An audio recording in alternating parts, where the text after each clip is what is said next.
meeting that much more understandable and enriches the experience for the people at home. So when the time comes for that, please just raise your hand and we'll call you up and you can share whatever's on your mind. With that said, we'll get started. First item is the approval of the minutes. Mr. Chairman, I make a motion to approve the minutes of October 22nd, 2025. We have a second? All in favor? Aye. Any opposed? All right, ayes have it. Mr. Chairman, I'm abstaining. I was not in attendance. Oh, thank you, Chris. Okay, action items for tonight. We have the first item is the zoning ordinance final draft. Now, we met last month and reviewed what's fair to say is not a final version of the draft. There was a couple of decisions that we needed to make. And since the last meeting, the zoning task force reconvened and discussed the various options that were under consideration and then made a proposal, and that updated final draft of the new zoning ordinance was circulated to the Planning Commission members, and everybody, I believe, has had a chance to review it. And for us today is the task of voting to recommend that to the Board of Supervisors. Are there any questions from the group? Was that posted online so that others could see the modifications or not? Was that posted online? Should have been. The updated version, yes, was posted online. And the remaining item that was hadn't been finalized was the decision around what to do with the Limestone Road area. And that area has been a topic of great interest for the year and a half that we've been working on this together. And I think, and keep me honest here, Samantha, I believe when we originally were looking at the Limestone Road area, it was mixed use. And then in response and to feedback that we received from the community, both in settings like this one and the various public outreach meetings that we had throughout the zoning review process, there was a desire by some of the stakeholders and our neighbors to take a look at whether the mixed use as it was configured was appropriate for that particular area. And in response to that feedback, we made some efforts to make adjustments so that we could incorporate that feedback and do our best to serve the interest of all the stakeholders. And we considered a couple of new zoning classifications that we felt may address the concerns that some of our neighbors had, largely, I think, related to livability issues and control of impacts to neighborhoods. And those new perspective zones were ones that we went back and forth on quite a bit, and we shared that with the community and received a pretty broad spectrum of feedback as well. And I think it was clear to all of us that we had not navigated the path to best serving the interests of everyone. So the zoning task force got back together and took another look at it.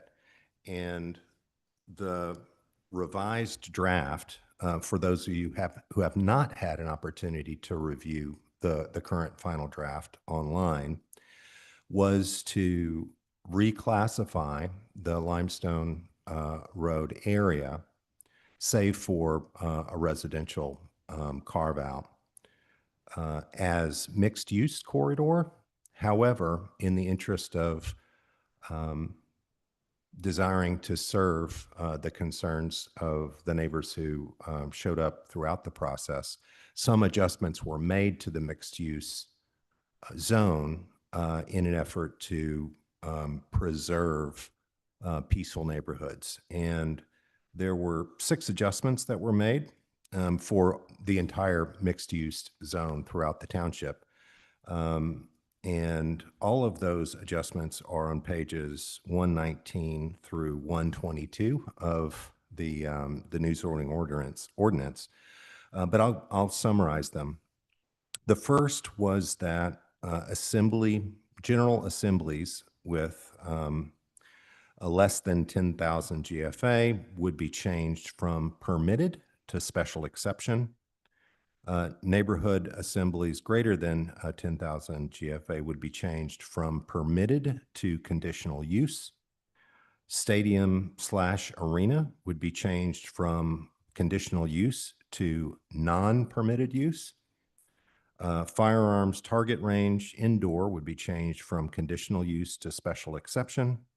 Car wash would be changed from permitted to conditional use. And firearm establishment would be changed from conditional use to special exception. So those were the modifications that were made to the mixed use zone throughout the township, and they would be applicable to the Limestone Road area that we had been discussing with, and is of great interest to many of us in the room. Is that a fair characterization of our conversations? Okay. Yes, I agree.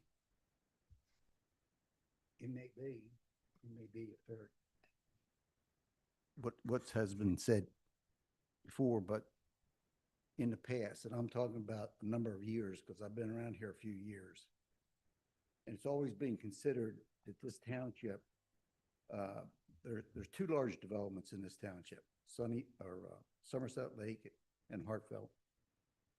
Soon to be a 3rd one, I'm sure. And the whole idea was to have, when you zoned properties in this township, you didn't do it, you did it by right by use, permitted use. That would allow any developer or any person who wanted to come into the township to do any type of thing, at least they had an idea what they were allowed to do and what they had to fight for if they wanted to do it. And that made the most sense, because most of the time you end up in month after month after month after month, dollar after dollar spending for conditional use that the township has to pay for. Some of it's reimbursed, some of it's not. So that was a cost-saving issue. Over the years, the zoning needed to be changed, but it needed to be changed by use by right.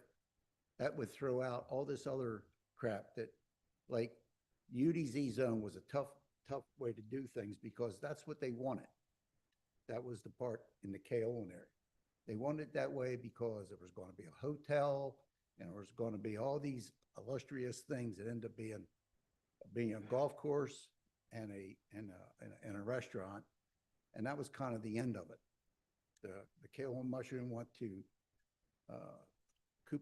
Star Road, and they moved it out there so that all the composting areas were in one place, and that's how that all occurred, because the township wanted it that way, and so did the people who lived here, and that's what they did.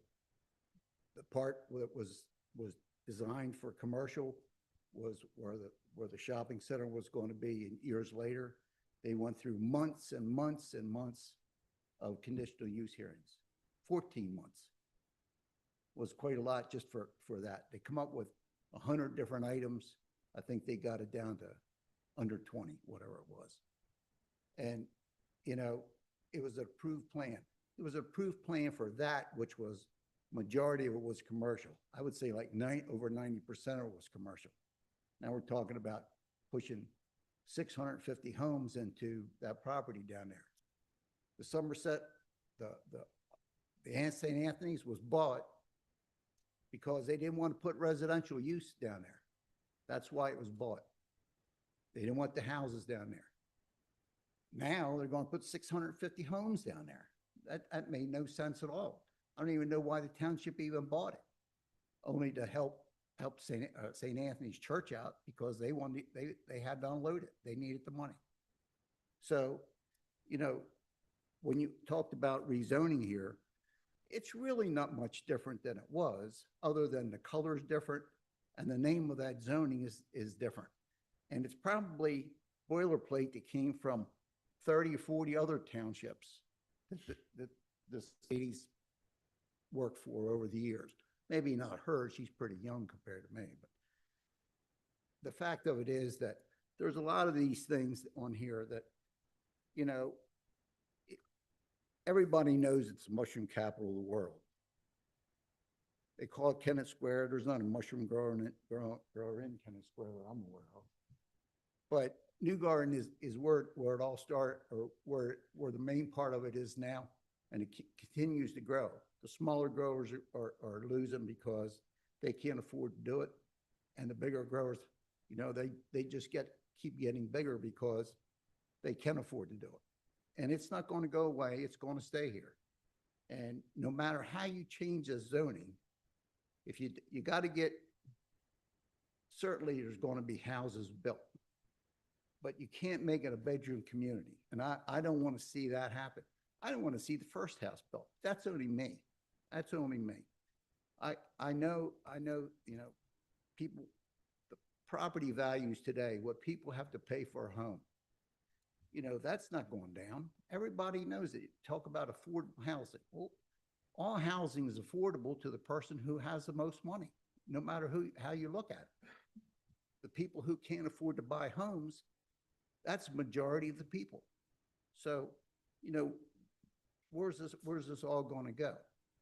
If you build those 650, then you build another 650, and then what are we doing with our zoning? Is it going to be improved? Is it going to stop any of this? There's nothing in the north but green. You know, you got Modern Mushroom up there, and the airport was bought for the township to subdivide it into lots to lease out to commercial use. They never came up with a plan to do it. It's never been done. Robert, do you know if a plan's been done for it? It's never been approved. It's never been, to your point, never been completed, but there is thoughts of revitalizing that. Yeah, but a thought in today's world that we live in here, everything is going on.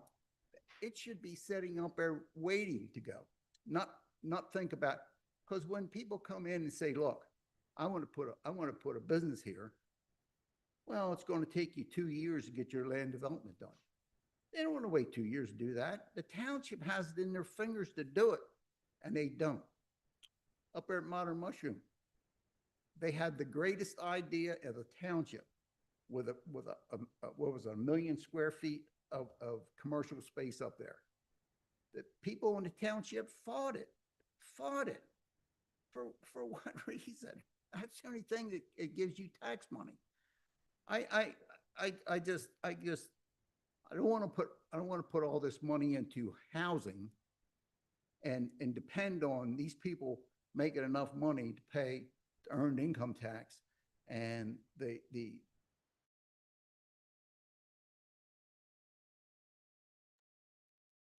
look at that. I just don't think that's a great idea. But you got to have things ready to go when people want to do them. And I just don't think that as far as the Carter goes on Route 7, I don't know.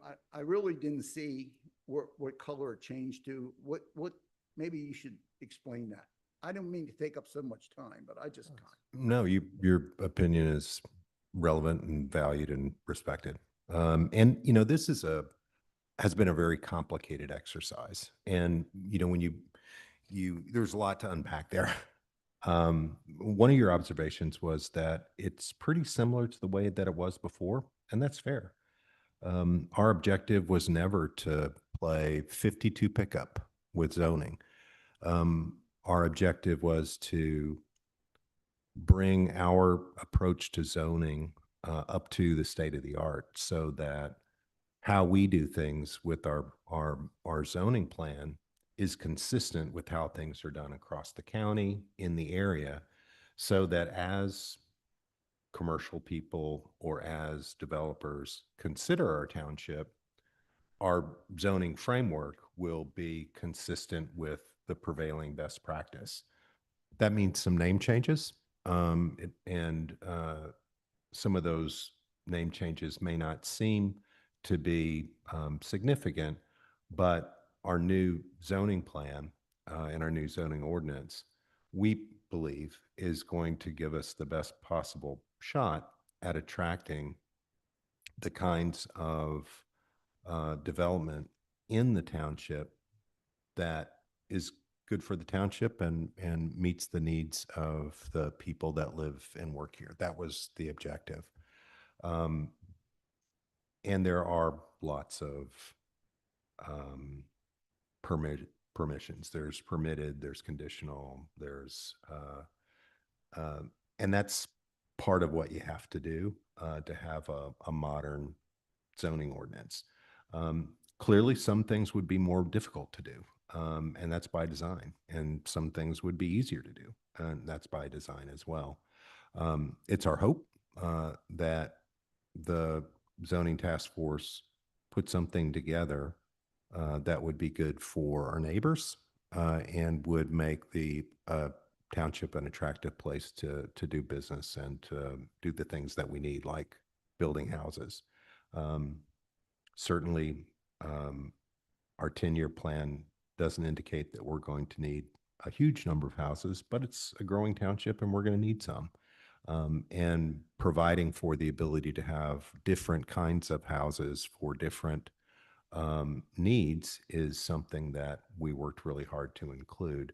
So the character of the residential areas in the township, we hope, will be a little bit more diverse so that there's not just single family homes, there's multifamily homes and other housing options that may prove to be more affordable to a wider group of our neighbors.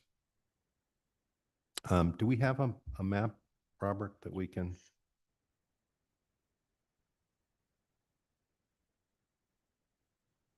I had all this up until the battery.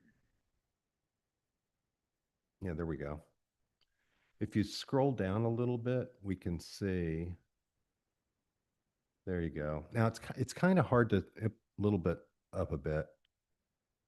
So you can see and I'm colorblind, so I'll do my best. The kind of orange, bronze color maybe is the mixed use area. And you can see that along the Limestone Road corridor, that's bronze, with the exception of a little rectangular carve up by the 41 intersection that, yeah, that's already built out as neighborhoods.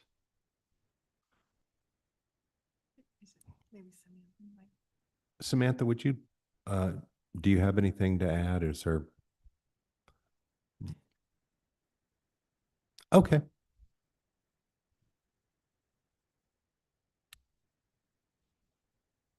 Could you, I'm sorry.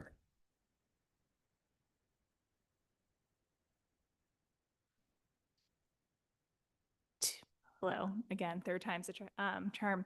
I wasn't here tonight to speak to the zoning. I'm here primarily for the Saldo. However, I am happy to answer any questions that may come up. But one thing I want to note, because I do see with the colors and the lights here tonight, it is a little hard to see on that screen.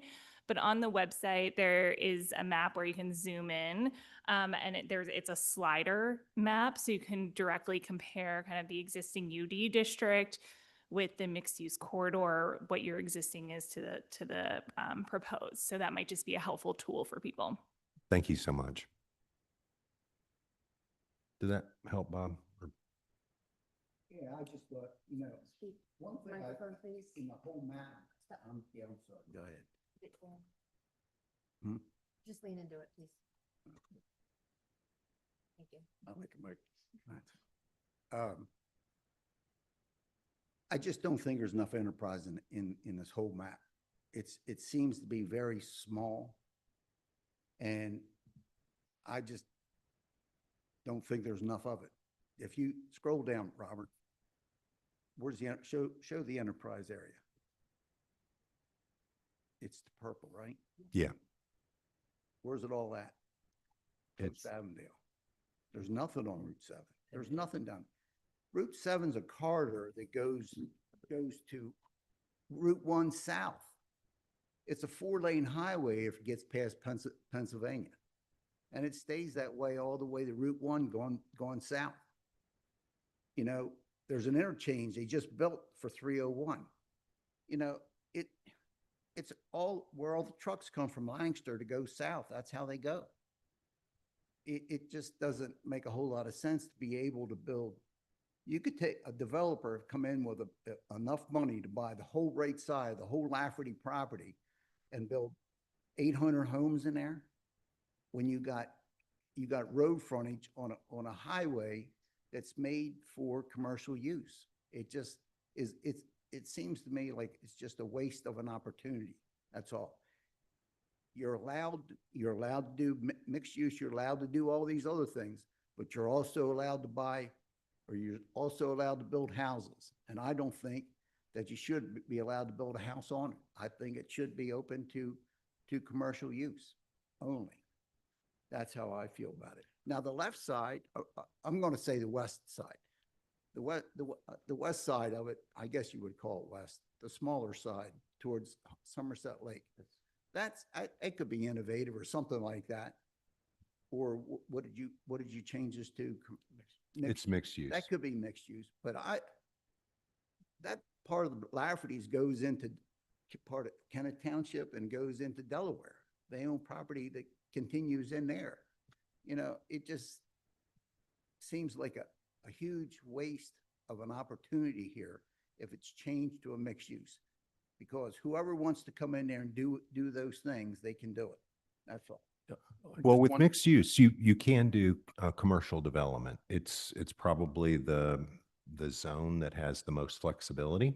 Now you certainly can build houses, but the commercial possibilities are, if you look at the table, they're pretty significant.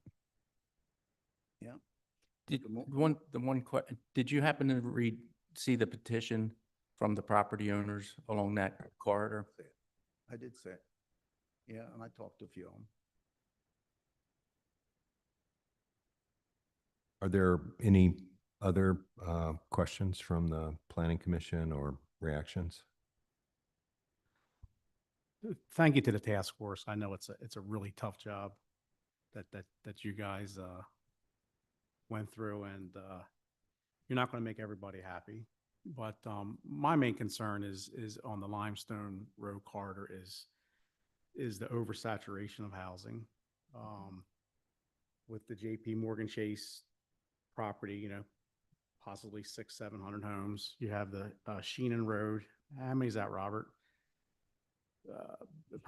I'm sorry, the Sheenan Sheenan Road? Road, the townhouses? Yeah, townhouse. It's of only 50, I think it is. So 50, so you have 650, 700, and then we have, you know, the biggest part is the Lafferty property down there.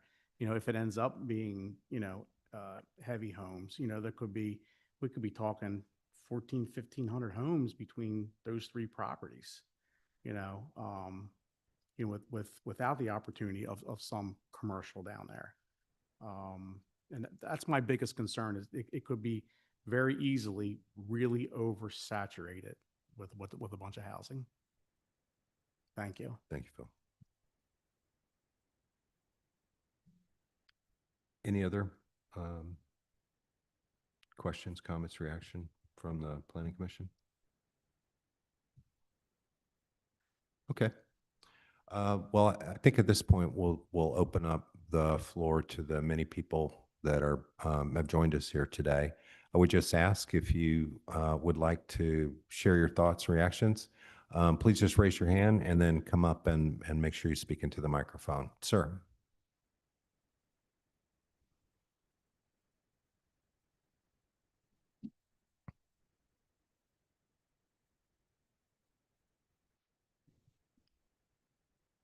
I'm not sure it's on. There should be a red light that comes on when you push the button. Green light. Green light, there we go. My name's Peter Mrozinski. I live at 309 Hyde Park Road. And I am here to comment on the Limestone Road change of zoning. I'm very concerned about that it was changed back to mixed use. And I'm especially concerned by what seems to be the way it happened. A number of my neighbors worked for years working with this group, and they were told one thing and then totally blindsided when the change came along. They were not involved in that process. We got wind of the homeowners giving, their landowners giving their petition, and we saw a letter to the township manager concerning this. And what bothers me is a number of things in those communications I think are not correct. And if you drew your conclusions from that information, I think you should relook at it. The biggest one is there's a claim that the 2018 comprehensive plan identifies Limestone Road as a growth corridor. It does not. Limestone Road is mentioned 11 times in that plan. 10 of those relate to the Limestone Route 41 corner. It's obvious they're talking about the Prius property. That is, in fact, when they mention Limestone Road in the plan, they also refer to it as Eastern Route 41. There's no mention about the corridor to Delaware.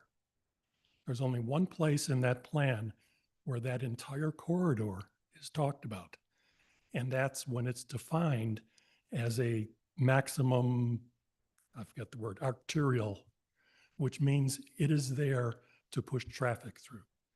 There's no talk about development. It's only talking about traffic. So there is no reference to development along Limestone Road. There's no statement saying that that's a growth corridor in that plan. The second thing is we got a lot of it was aimed at the residents who raised the issues, saying that we didn't know what we were talking about, basically. The question they asked was, why is this decision rooted in neighborhood opposition, which has not guided any other areas? You asked for our input. We gave input. Other areas gave input. I know there was an issue with the stadium. Public input changed people's minds on that. I know there was an issue with some housing around Broad Run Road. Public input changed minds on that. This is not something out of the ordinary that we're here because you asked us to join in this process. Excuse me a minute. The Limestone Corridor has not received heightened procedural scrutiny as claimed. Neighbors in the area have been following the procedures laid out by the township. We were encouraged to engage in the process. The first guiding principle of the zoning project is to align zoning regulations with community vision. Who better to represent community vision than the community? Second principle of the zoning project is to enhance the quality of life. Residents have a major stake in quality of life. For residents of New Garden Township, this is not an emotional issue, another thing we've been blamed for. It is very practical. We chose to move here because we like the environment. We pay taxes here.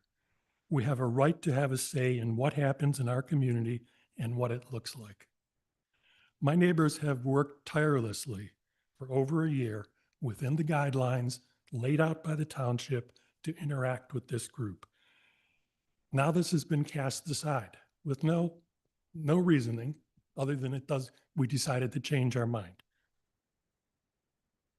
It seems to have been driven by the landowners who chose not to partake in the earlier process.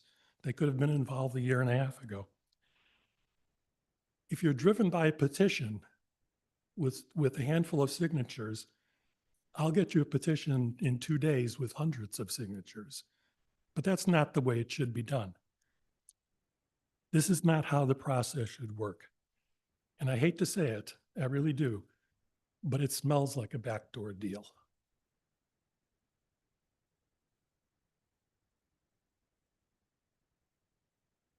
Thank you. Yes, ma'am.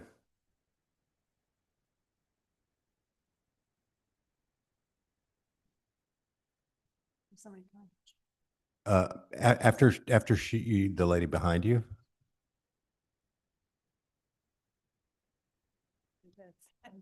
I'm really kidding.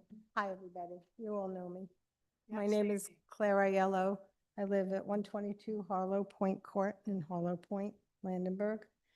And it's been a whirlwind couple of days, and I had to sit at my PC and write what I felt was going on, fact, from my perspective, and again, not knowing really, what has been going on, but just some little bits and pieces of information. So we believe our due process rights have been violated from this change. The Planning Commission, we were here last month, as you know, Rona, myself, and some others here. And we were asked to meet with the Limestone Road landowners who petitioned at that meeting, at the last month's meeting. And yet we found out this past Monday, 2 days ago, that the task force went ahead and eliminated the proposed new 11th district. Samantha is familiar with, I believe, and as well as the team here, named the light industrial for the Limestone Road corridor and reverted to a mixed use zone for Limestone Road. Again, 2 days ago. I want to remind everyone that the light industrial district was created because all involved during the process recognized that the multi-uses were inappropriate for the Limestone Road area, and most important, could cause grievous harm to the surrounding residents. Mr. Pia, a landowner, also mentions in different businesses in his email to Chris Himes. We embrace most of those sort of businesses, small family owned, low impact, meaning little noise, traffic, transient activity, such as Edgecraft, which is, I think, renamed now something else, mechanic repair shops, storage facilities. We even suggested to expand the use in the light industrial district to add more opportunities, such as storage and daycare facilities, for development than would have existed in the originally proposed innovation district, because we've gone from innovation to this new district, which we called light industrial, to now mixed use. Again, involved in this stuff for over a year. For development than would have existed originally. We want to reiterate the types of businesses Mr. Pia mentions in his email to Chris Himes would all, except for the mushroom houses, be permitted in the light industrial district. Approximately 20% of all township residents live in the Limestone Road area. We oppose development that could dramatically impact home values, the safety and way of life for 20% of our township residents. For example, a permitted gas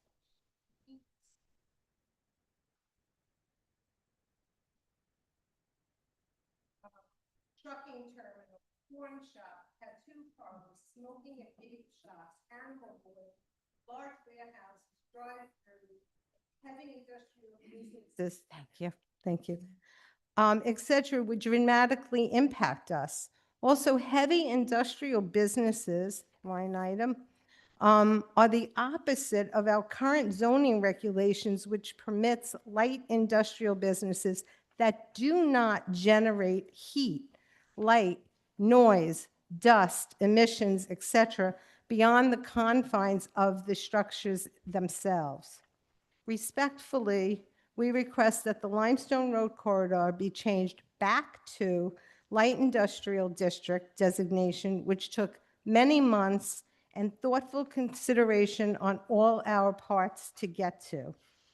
On November 10th, Mr. Pia agreed to meet with us next week on the 25th. This meeting was set up to discuss the Limestone Road landowners' concerns with the proposed light industrial district. And yet, on November 17th, just 2 days ago, we were made aware that he and Chris Himes have been working behind the scenes to eliminate the thoughtfully designed, carefully considered light industrial district. Why would this happen in a supposedly open, transparent environment? Why would our township leaders allow this to happen without all parties involved? We followed your rules and regulations this entire time, and now our due process rights are being violated? Again, respectfully, we request the Limestone Road corridor be changed back to the light industrial district designation, which again took many months going through the process that we followed, designed by our leadership, and took a long time to get to. Thank you. Thank you. Sir, I believe you wanted to come up. Red light or green light? Green, I think green is the one you want. Hello, my name is Frank Manfredi. My brother and I own Manfredi Cold Storage on Chambers Road in Baltimore Pike. Sir, can I just ask you to, I couldn't understand that. What's your last name? Manfredi. No. Sorry, I have a little problem with Bell's palsy. Thank you. My first comment is I want to apologize to the board. I found out about this tonight, getting ready for dinner. So I'm not fully prepared, but I'd like to offer a few points. I'm not sure what you know about what we do, but we're zoned as a village gateway, which makes no sense to us at all. I did speak at one point to Chris. I wasn't aware of this. I've never met that person to help develop your zoning. I think we're more along the lines of an enterprise zone, or moreover, a post-enterprise zone. I'm not sure if anyone on the board's been here more than 40 years, except with these two. I'm sorry, I don't know the rest of you. If you did, you know that on the corner of Chambers Road, there was an old mushroom farm. Next to it, there was a 10-acre cornfield. Next to that, there was a 12-acre greenhouse property that was run down. We bought those properties and turned them into what's there now. Just a number I'm not aware of. What's the average tax bill in New Garden Township for property taxes? Does anyone know? I think this is your time to speak. What's that? This is your time to speak and not seek information, I guess. I don't think this is a board that necessarily gets that Okay. information. If it's 10 The grand, planning commission, $1,500 a day in property taxes. I would think you'd want that type of contribution to the township. We employ over 225 people. Payroll's in excess of $17 million a year.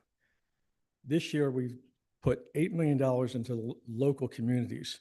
No, it's not just New Garden Township. It's New Garden, Kennett, Avondale, even Kennett Borough, okay? We think we're a good neighbor. For what you don't know, on our last approval process, we had to do an off-site improvement. Let me just start with this. Enterprise zones, incentives and assistance. We've never taken a dollar from low interest rate loans or employee tax benefits or anything. The one thing we did get initially was from the previous board years ago, we got quick approvals up until about 2000, then the brakes went on. The intersection of Chambers Road and Baltimore Pike, we paid for as an off-site improvement. Uh, Again, it helped the New Garden Township because New Garden Township at the time was putting a new school on Bancroft Road. The traffic study showed that you need to have traffic study, not only is how many cars, but you create something called gaps. Gaps are what you pull in and out of with a car. By putting the red light at Chambers Road, it created gaps on Bancroft Road so cars could get in and out of there easily. Also, the hill in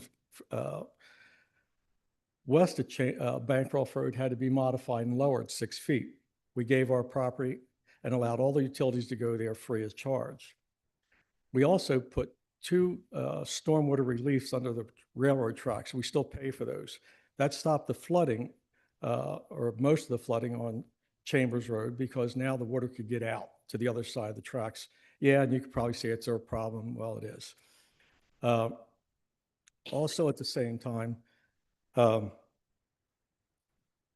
without knowing exactly what we do, to come before you with everything that we want to change, dealing with the products that we deal with that require, let's just say, immediate attention. It may sound odd to you, but the reason our business is there in the first place is if you grew mushrooms, mushrooms are probably one of the most time-sensitive produce items on the shelf. The second items would be the berries. Because of our attention to detail on the mushroom side, enable us to grow on the produce side, and that's where we're known for. Enterprise, one of our larger customers, actually has AI grading their fruit, which could take on a whole new meaning of what we do at Manfredi. I don't want to have to come and go through zoning, okay, or find relief because I'm a village gateway. Yes, we do have trucks, okay? But to put in that perspective, when you look at the truck count, we do about 175 trucks a day over 20 hours. Do the math, and you're looking at less than 8 trucks an hour. How many cars are on these roads then? I'm not the problem. The housing that's coming here is the problem. The intersections are the problem. It's not us. So even though I'm late in the game, I don't know what can be done. I haven't solicited well, I did, but he hasn't responded back with all the information, legal counsel to find out what we can do. But to be zoned as a gateway is a mistake. Now, just for reference as well, I take it you've been past our facility at one point on Baltimore Pike? Is that a nod somewhere? Do you notice the rolling hills that go by with all the trees? Okay, I worked with Warren Reynolds on that, and that, whatever you think. He didn't want it to look like a wall of dirt. And I had to agree with him because a wall of dirt on a pile looked like crap. I had to filter that one. But what we did do is if he approved the rolling hills, I would plant all the trees he wanted, and we did. And the good news is you can't see us from Baltimore Pike unless you really try hard. We try and be a good neighbor. I think the fact that we've spent so much money for the township. Oh, again, too, Chambers Road and the bridge. Yeah, we did that too. So when you look at where we're at, I would think you'd want us to do something on the other property. Heaven forbid it makes you money. Anyway, again, I apologize for coming so late in the game, but thank you very much for listening. Just for clarification, it's this parcel that you're talking about, correct? Pardon me? The parcel? This parcel, so the PC kind of understands it's this parcel here that you're questioning. No. This one. Where's Chambers? I'm sorry, Pat. Where's Chambers? One more. Go to Baltimore Pike. Here. Yep, that. Okay. And we also own most of this. That's just this whole section here. I own the front of that, Georgie owns the back of that. I will say it's next to us is Inland Paper, or International Paper. Yeah, we're trying to buy that building too. And I don't want it to be Village Gateway, okay? Thank you very much. Any questions for me? Thank you, sir, and thank you for your support of the township. Thank you.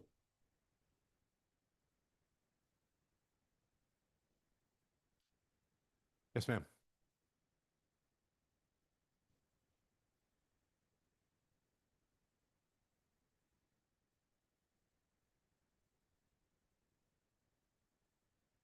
My name is Rona Devane.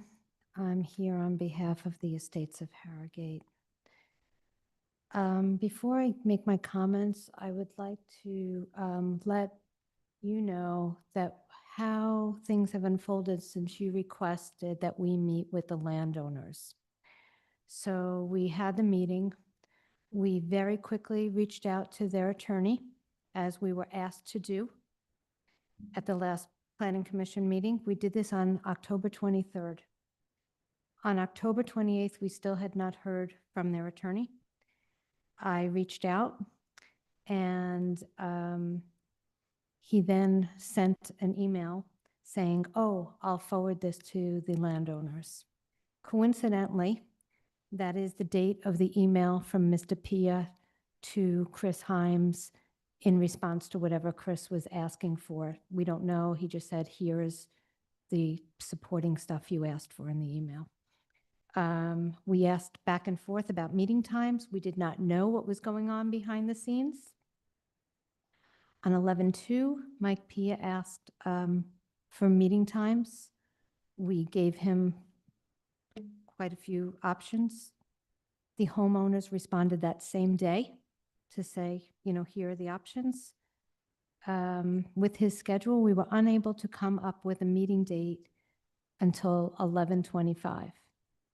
And we acted in good faith, trying to do what this planning commission asked us to do. And then we were blindsided by this change to mixed use. So that is just, I just wanted to give you an understanding of how we responded to your request and how we have been complying and following the rules all along from this 1.5 year process, which we have been very, very active in.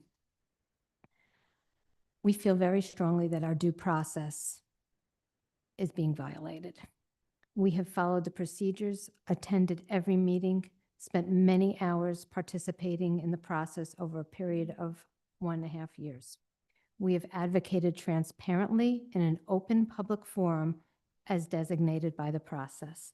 And again, that process, as outlined and published, the primary objectives of the zoning project are to align zoning regulations with the community vision, promote sustainable land use, and enhance the quality of life. Those 3 things are primary objectives of this project, and yet we are being completely dismissed. Last minute, after the task force recommendation, the landowners who have not been engaged in this process are bringing us back to square one. It seems as though a backroom deal with a handful of people have been made at the expense of the homeowners. Homeowners feel misled. Info is withheld for 7 home landowners who do not even live in this township, compared to approximately 20% of the township residents, numbering in the thousands, who could dramatically be harmed in quality of life as well as home values, health, and safety. The problem is the mixed-use designation is a significant departure. It is not at all like the current zoning, as many things which are currently non-conforming uses are now liberally permitted, such as heavy industrial, large warehouses, trucking terminals, gas stations, convenience stores, a pawn shop. The changes, the 6 changes you mentioned, do not address the most offensive, concerning permitted development. And we have been bringing that to your attention for 1.5 years. And you reacted, the task force reacted, made it the innovation district because it was publicly acknowledged. This doesn't fit here. In fact, members of this planning commission publicly stated, this isn't right. These are non-conforming uses. The people who moved here depended on that. And you are now expecting them to completely, to have this complete dramatic change. We had thought that this planning commission Samantha and her team, the task force, had given careful consideration to all of this. There was an agreement, and it was publicly stated that this mixed use was inappropriate. And so, and again, because of the significant departures from the current zoning and non-conforming uses, and the impact it would have on 20% of the residents. Upon careful review and consideration, the area was then deemed better for the Innovation District. There was no question about that. The question was, is the Innovation District sufficient? And that's when we brought the Light Industrial District to, and presented it. There was no discussion, none, about being reclassified as mixed use, only whether it was better suited as innovation or as its own unique 11th district. Upon additional careful consideration and through an open, transparent process, the Light Industrial District was created. The mixed-use district is so dramatically different from that district and the current regulations. I also want to point out that there are legal avenues for the landowners to develop even outside of what is listed in that light industrial district. They could seek a variance. And quite frankly, we would not stand in their way if this was something that would not harm the immediate residents, or if it was something that was being accessed through the Route 41 corridor. And that would be acceptable to us, to have that little swath of land be designated as mixed use. The dramatic change does not only jeopardize homeowners, it puts the township in a tricky position. The entire rezoning project, and now the township is open to legal action, which may tie this up for years. Because of the way that this has been handled, and it appears that the process has been skirted. The process was very clear. We have followed it. Public declarations were made. And it just appears that something behind closed doors occurred. If you have any questions about the current zoning, I have it in front of me. It's not very long, but let me read this one little section for you. Limited and light industrial use is permitted only conditionally, not even permitted. And it must, light manufacturing of assembly and novelties and other products from previously prepared materials, jewelry, watches, clocks, utensils, optical medical processing applications, assembly of previously prepared component parts and scientific instruments, fabrication of light metals and other light industrial uses which do not generate heat, light, noise, dust, or emissions beyond the confines of the structure in which they occur. That is basically the manufacturing that has been permitted. So when you say there is not a big difference from what exists now, that is just patently false. Trucking terminals would not be allowed, warehouses would not be allowed, pawn shops are not allowed, certainly heavy industrial use is not allowed, wind turbines are not allowed. They are just prohibited. And so either there's a gross misunderstanding or there is an intent to deceive. And so, again, I just want to reiterate, we feel very strongly that our due process rights have been violated. Thank you. Mr. Chairman, I'd like to make one clarification. The Planning Commission did not change the zoning. It was the task force. That's that correct. recommended. That's correct. And we saw it just when you saw it. So I just want to make a clarification. We did not, as you referred to, we did not. There's a task force that, you know, and to be fair, the light industrial, as you know, was just presented to us in September.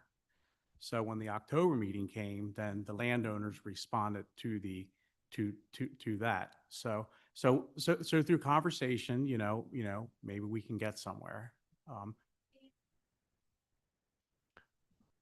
Ma'am, It, you, yeah, could, Yeah. Seat, if you'd like to speak, please move forward. You cannot be heard online from your seat. thank My you. apologies, sir. Thank you, Chris. So thank you for asking. The Innovation District, however, when it was changed, which was many, many months with much discussion, so much input, well, I don't know if you know, because you come to these meetings. I don't know if you've been to all the meetings, but the Board of Supervisor meetings, all the meetings that Samantha had, we have been present. We have been engaged in the process. And for many, many, many months, for a year and a half, they had the opportunity to participate. But also, yes, the limestone, the light industrial district was relatively new, but that innovation, that being zoned as innovation was not. That was published for many months. And so I don't think there's no justification for that. Are there any other questions? Thank you. And you're saying maybe we can work something out. How do we do that? Like we were asked to meet with the landowner. I don't know, but like you said, the Innovation District, that was proposed for months and months and months. Yeah. But then just lost the name. No, the Light industrial. Thank you. The light industrial, that was presented to us the same time in September. We were, Mhm. we didn't know anything about it either. So, so for me, myself, I'm trying to wrap my head around that too. So, Yeah, we're just saying what is, I guess, most shocking to us is not that it reverted to back to innovation, but then it became this mixed use. That is what was the shock. It was very clearly, Samantha even came up here and discussed why that didn't fit that area. And again, as Pete had said, that limestone area was not mentioned in the comprehensive plan for the development that, I'm correct. yeah. Let me make one question to the chairman here. It's always been in red. Why has it always been in red? Because it was, In red? yeah, on these charts, it's always been in red. Why is it in red? Was it made so that it could be changed? If you look at these charts, that innovation or that light industrial is in red. Why is that? Oh, I think we were trying to call attention to it, so that it could be a topic of conversation.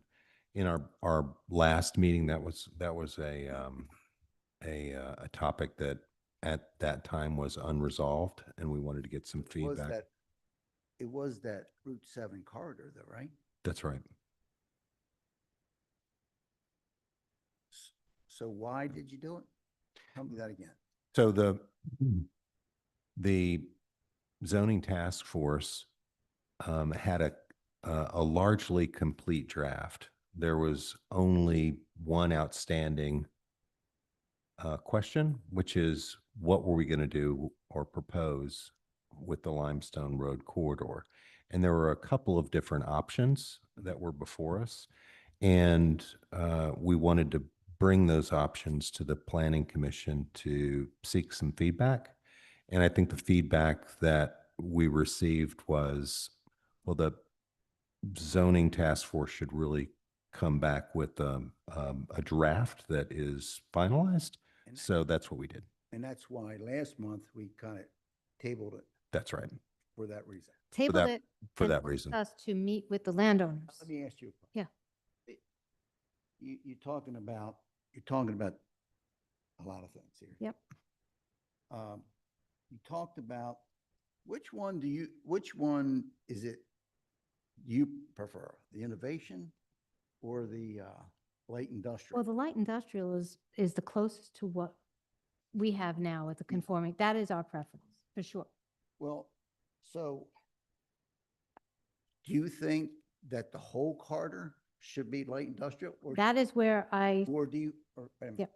or that sliver that's going down Route 7 towards Delaware on the right side, would that suffice if that? no, it would have to be, you want me to go? Buffer area, basically, between you and 7. say, if you could carve out, because here's our neighbors at Harrogate, right? If you could carve out, I can't see that. maybe this is St. Anthony's, right? That's right. Maybe to St. Anthony, or at least here, this section here, this little V, okay? Now, why wouldn't you, That would be protective of the homeowners, because here, this is Harrogate, but here. yeah, but it don't go all the way to the highway. No, but the properties do, and if you look at the N- setback, Your property does not. my property does not. No, but nobody's property, none of the people in Harrogate go to Limestone Road. No, but You're not speaking to a properties- mic. the properties Yeah. would be developed. So basically, this entire conversation is lost because you're not at a microphone. I went over there.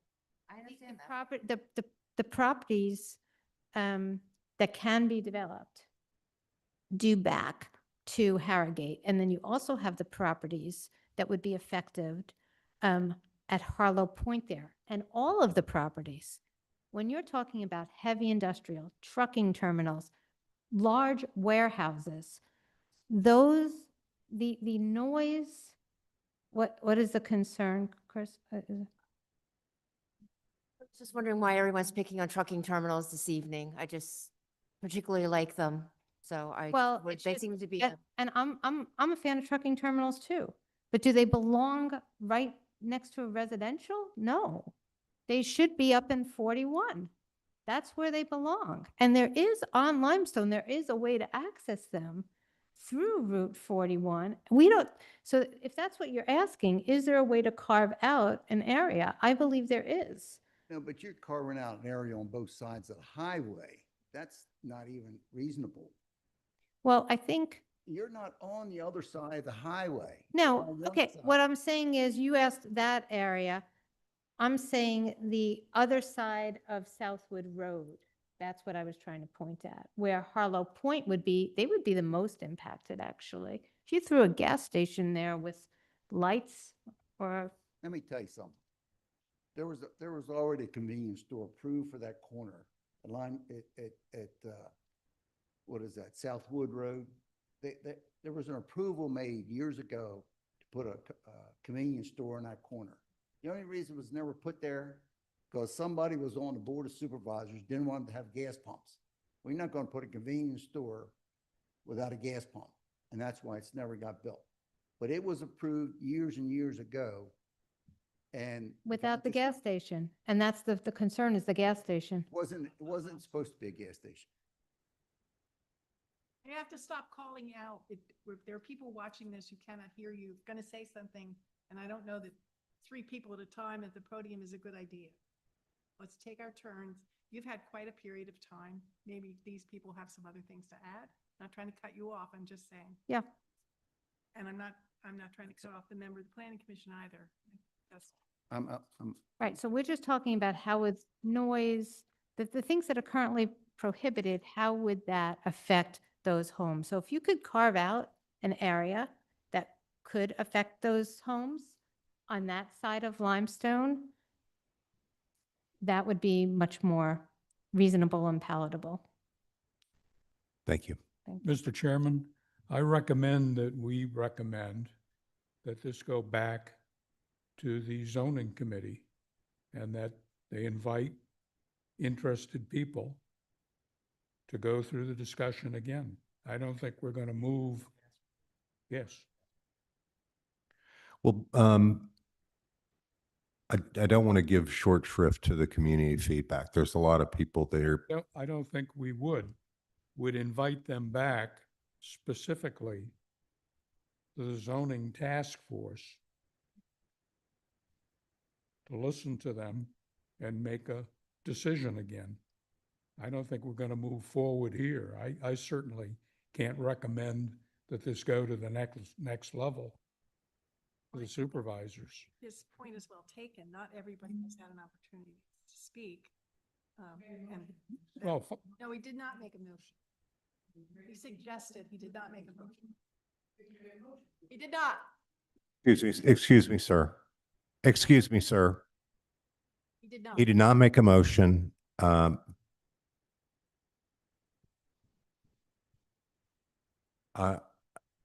Is that everything?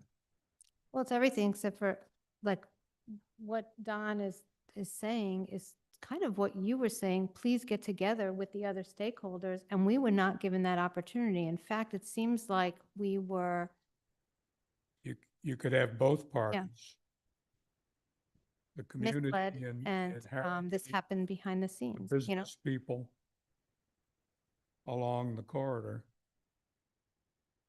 would give them the opportunity, both of those groups, the opportunity to restate their case before the committee that can do something about it.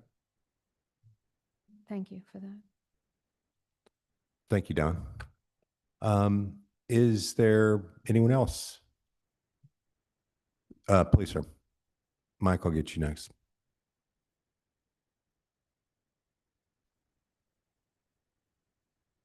Hi, my name is Vincent Mancino. I live at Harlow Point Court. What was it? Can you just clarity on the last name? Mancino, With the V? Mancino. Mancino, thank you. Okay, Mancino, Mancino. Thank you, gentlemen, for speaking up, and you, sir, because everybody else seems to be bored. Like the vote has already been taken. I've only moved here a year ago. I moved here because it was a really nice place. We found a good development.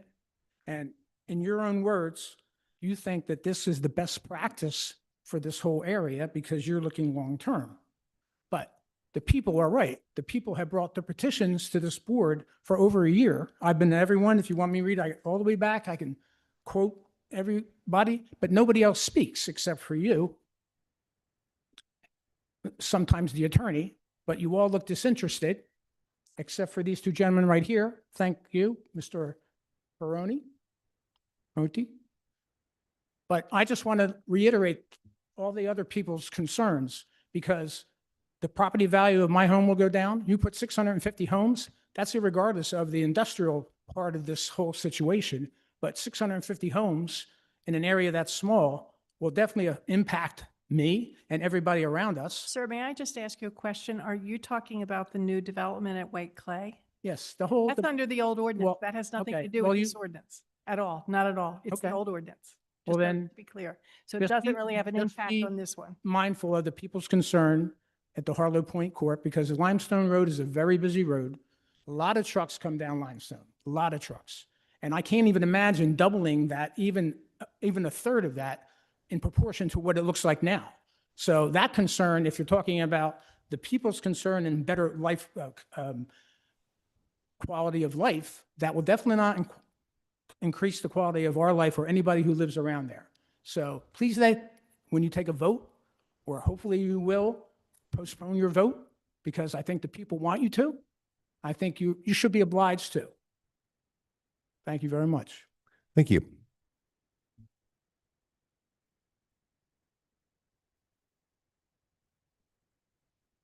Evening, Mike Pia Jr. Sir, what was the name again? Mike Pia Jr. Thank you. You're welcome. Thank you. So they're absolutely correct. We do have a meeting planned for next week. We saw it as more of a neighborly introduction. I can say that our position is very firm on what we feel the most appropriate land use for that corridor, as are the other over 80% of landowners who signed on to it. I think we've shown a justification from a landowner's perspective and then also from a planning perspective. And I think in situations like this, we need to lean on the planning professionals, as was done by kicking this back to the task force to make a determination, because I'm not a planning professional. The neighbors aren't the planning professionals. Everyone's got different ideas of what should go on there long term, and I think that the planning professionals need to help guide the way. The other thing, I was going to send this ahead of the meeting, but I'd recommend that the folks in Harrogate, the other people concerned, read the UDZ zoning, which is the underlying zoning for the majority of the Route 7 corridor currently. We're taking an approach like speak loud. Okay, sorry. I think that might help curb any fears. I also want to point out that the limited industrial, the mixed use district, and the innovation, all of which were proposed, all allow residential at relatively the same densities. The only difference is the limited industrial takes out many of the functional non-residential units. So it's very likely that if you go forward with that district, you will get a majority residential development throughout that corridor, because that is the highest and best use of all the ones that you left in the ordinance there. I also want to claim we're one of many property owners in that area. We have no development plans. We have a mushroom farm on the property that's been operating for 60 years.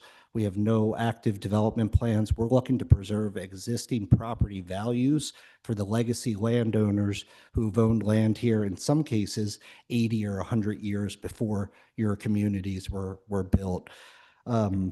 And I'll just address some of the comments that came up.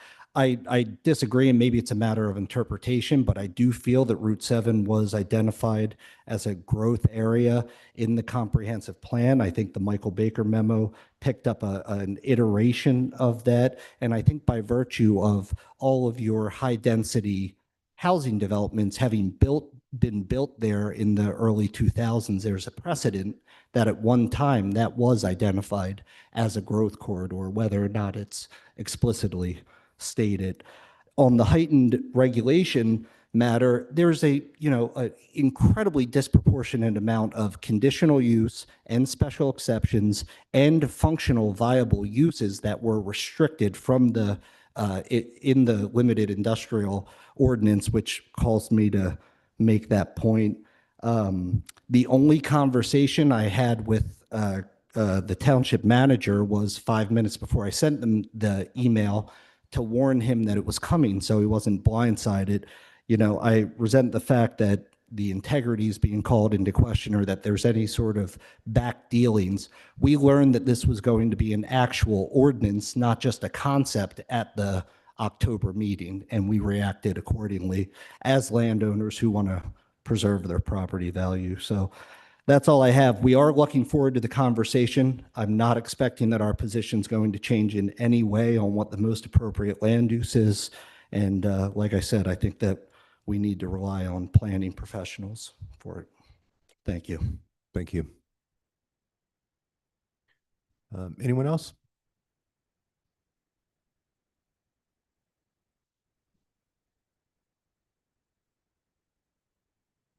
Very quickly, I beg you all, Mr. Pia just mentioned the Unified Development District. Please go through this and compare it. This is what we keep being told. It's not substantially different. It is so substantially different. So if you could take a look at that and compare and come up with something similar, that would be absolutely acceptable. But what is now being proposed is dramatically different from this Unified Development District. It's Article 11 of Chapter 200 under zoning. Thank you. I would like to turn this into a motion. That- Thank you. I'm making a motion that we approve forwarding the final draft zoning ordinance to the Board of Supervisors for their review and action. And before anyone decides if they want to second that, I have just a few things to say. I'm a part of the task force, and there was plenty of due process, because this is the due process here before you, not only the open houses and the input, but these meetings before the Planning Commission and the meetings to come before the Board of Supervisors, where there'll be additional opportunity to give your input and sway the Board of Supervisors if they will be swayed. And they're very open-minded folks, and I've been impressed by them. And I think that the Planning Commission, has beat this up enough. We've taken a lot of input. The recommendation is for more conversation. But the basis for my making the motion to just move it on, and that it's a good ordinance and a good enough map, is the self-determination. It allows many of the homeowners that are asking for that on just the limestone area, I'm not talking about all of it, but on the limestone area, it's self-determination by those folks. You know, nobody liked it when zoning came in and they weren't able to determine what was happening with their own property. I think that the mixed use is a good designation because of the market forces it allows. It allows businesses to come in or residential to come in, depending on what the market forces are at the time. And of course, it could be one thing at one time and something else at another. And that limestone area is a large area, and there's probably room for multiple uses. It provides the flexibility for there to be businesses, some residential. You know, you have that property across from St. Anthony in the Hills, where it's been for sale for years. It's that pie shape maybe, where it's trees, and they're having there are plenty of businesses that want an opportunity to go there and invest and build there, but I think it is that they're held back because you can't cut certain caliber of tree down on that property. I think that's what I've heard. But yet this other land is open for development, and so it's prime for that. As a realtor, I know that I don't think property values are going to go down. Property values are only going up. There's not much that's going to affect the property value that's going to that's going to turn it in the other direction. Of course, there could be large events that happen, recessions and things like 2008, and that could, of course, affect property values. But in terms of opening land for development, if you go down to Middletown or Boyd's Hill Road down there, it's exploding. There's just Blindheim homes, Ryan homes, just spreading out everywhere. Some say it's too much. This zoning ordinance, as proposed, puts on the map. We didn't ask for a build-out analysis, but that's because zoning will likely change again before this is appreciably developed. We haven't had that many developments over the last 10 years. We've had recently Bancroft Homes, Townhomes, and Thompson Road. And I think those are the two major ones. There may have been some minor infill and things, but we don't see a piece of development here that's so great that we can believe that there's going to be a huge influx based on changing the map as we are. And finally, I think that limestone area is great area because it's situated between two highways. There's plenty of truck traffic now that goes through there on the roads. You know, I live there. My yard abuts to that property, you know, closer than most. And not to say that gives me any more right to say anything about it. Other than that, I think it is important to allow it to be developed. And I imagine there will be businesses, you know, along the highways and housing. But I can't predict entirely what it would be. So I would allow, again, self-determination of those owners and the market forces to just shape it as it goes along. So I would make that motion to move this on to the supervisors, and there'll be plenty more discussion, I'm sure. So if there's a second, there'd be a second and a vote. I second. Thank you. All in favor? Aye.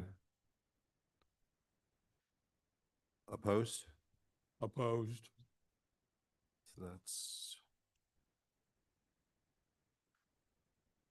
So we've got 3 in favor and 4 opposed.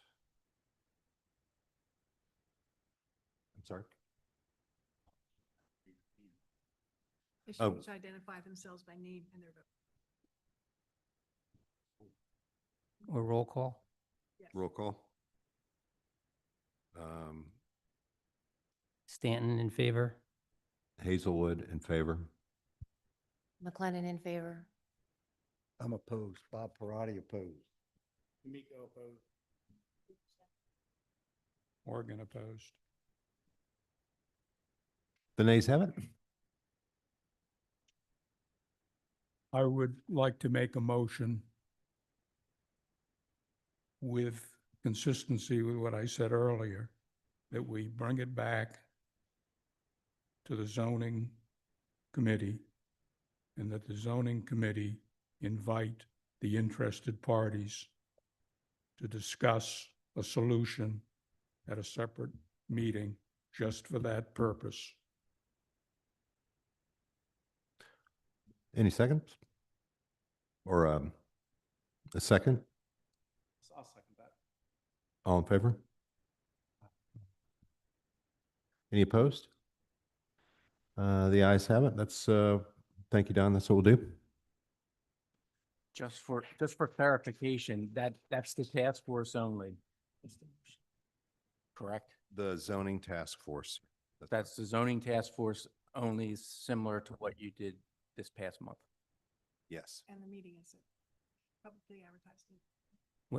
What is the scope of the motion? Yes, I don't think the motion is clear as to what you want. It should be a public meeting. That should be a part of the motion. It should be a public meeting. And also you should clarify exactly the terms. You're talking about an amorphous meeting with residents. So Of you need to. The pinpoint zoning what it's for, committee because we're invite an hour and a two half parties, into this. invite the two parties that And the two attest. parties are, The party, names of the parties? the business people that signed the mixed use request and the people in Harrogate that asked for the light industrial. More than Harrogate, Harrogate plus. Jesus Christ.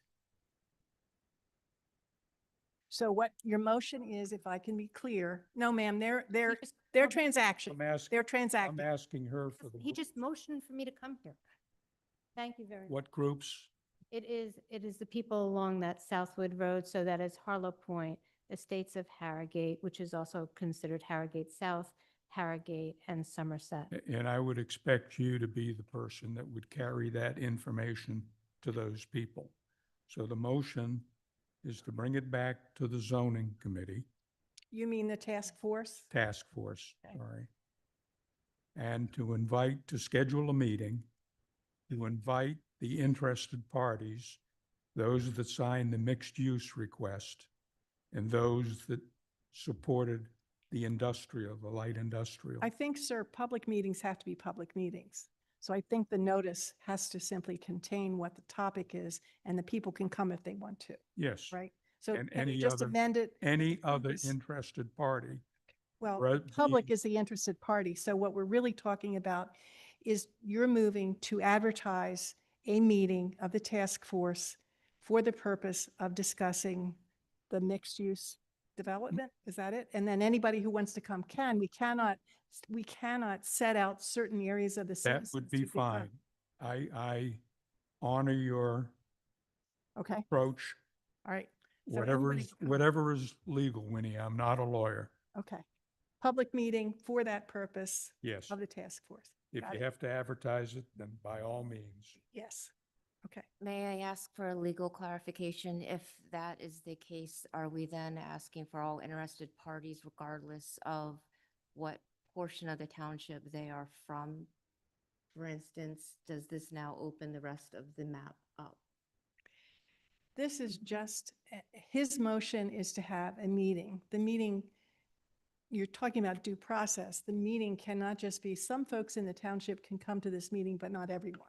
So it just has to be an advertised public meeting for the purpose of discussing the recent petition by landowners in a district and the opposition by others. Anybody can come, that's it. The other aspect of it is, I believe the township has a contract with the person who's working on this. And so Samantha, is that within the terms of that contract? Can we do that? It's over, right? Yes, so our scoped meetings have come to an end. And I believe, when the task force met last month, they facilitated the conversation. If the request is to have the consultant involved, that would be a conversation with the manager. And then I think that the board in The terms of amending supervisors, the right. contract. So it's just a meeting of the members of the task force, a public meeting for that purpose, for the purpose of discussing the mixed-use corridor, I guess, that's what the topic is. And then, and the Route 7 corridor, and that would let anybody comes who wants to come. Yes. We can't just. we can't Anybody just- who's a township resident can attend. The Absolutely. intent was to make sure that interested parties, those that have appeared tonight, are given notice. that We're not going meeting to. occurred. Their members, Notice, no. yeah. And the whether it members- has to be a general notice, It will be published and on the website. That's it. We cannot yes, send out that's fine. notices, no. That's fine.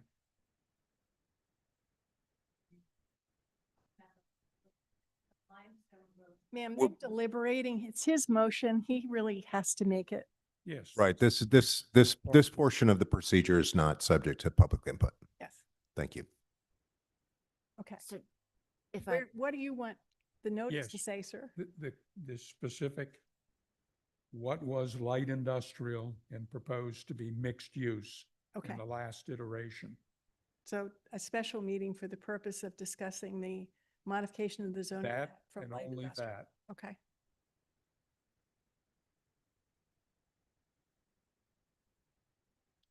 Okay, if that makes. All right. I think we got it. Sam, do you have that for the minutes? Okay.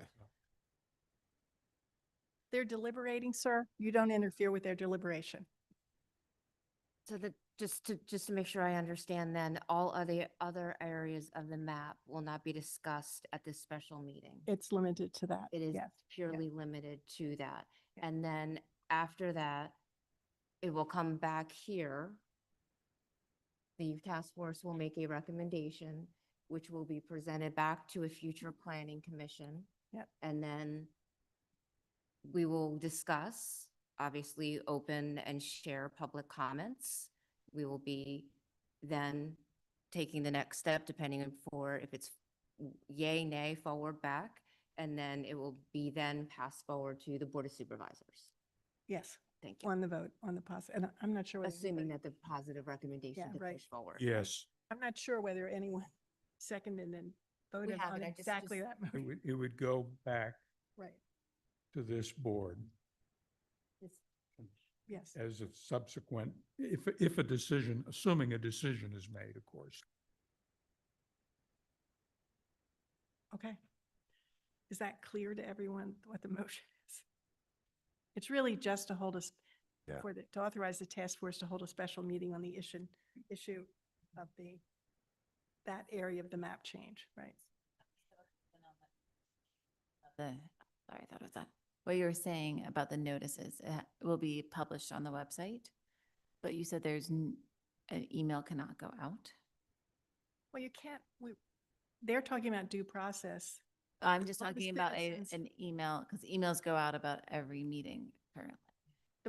The meetings are advertised, they have to be advertised in a newspaper of general circulation, Mhm. and then they're put on the website. And so it is not equitable, fair to send certain citizens notices. when I'm others- not asking about certain citizens. I'm asking about the township sends out meetings about all the public meetings. They send out However emails. they deal with public meetings, yes. Okay. Yes, if you're on that distribution list, if you signed up for it, then you would get it. Yes. But But as- I'm asking that is planned to happen. yeah, that would be, it would be a typical advertised Okay. just meeting. need And to know. so if you are signed up to receive those emails, you would receive them.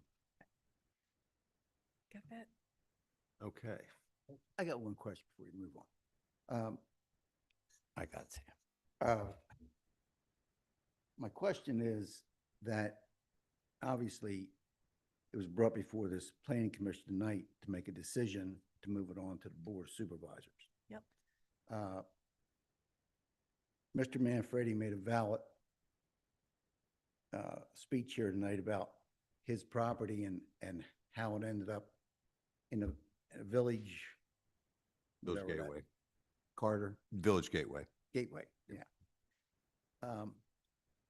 Do we leave that up to the Board of Supervisors to make that determination, or what happens there, Whitney? Well, the board makes the final determination as to Obviously, the they adoption do. of the map, right? But I mean, the discussion on that till it gets there, you know what I'm saying?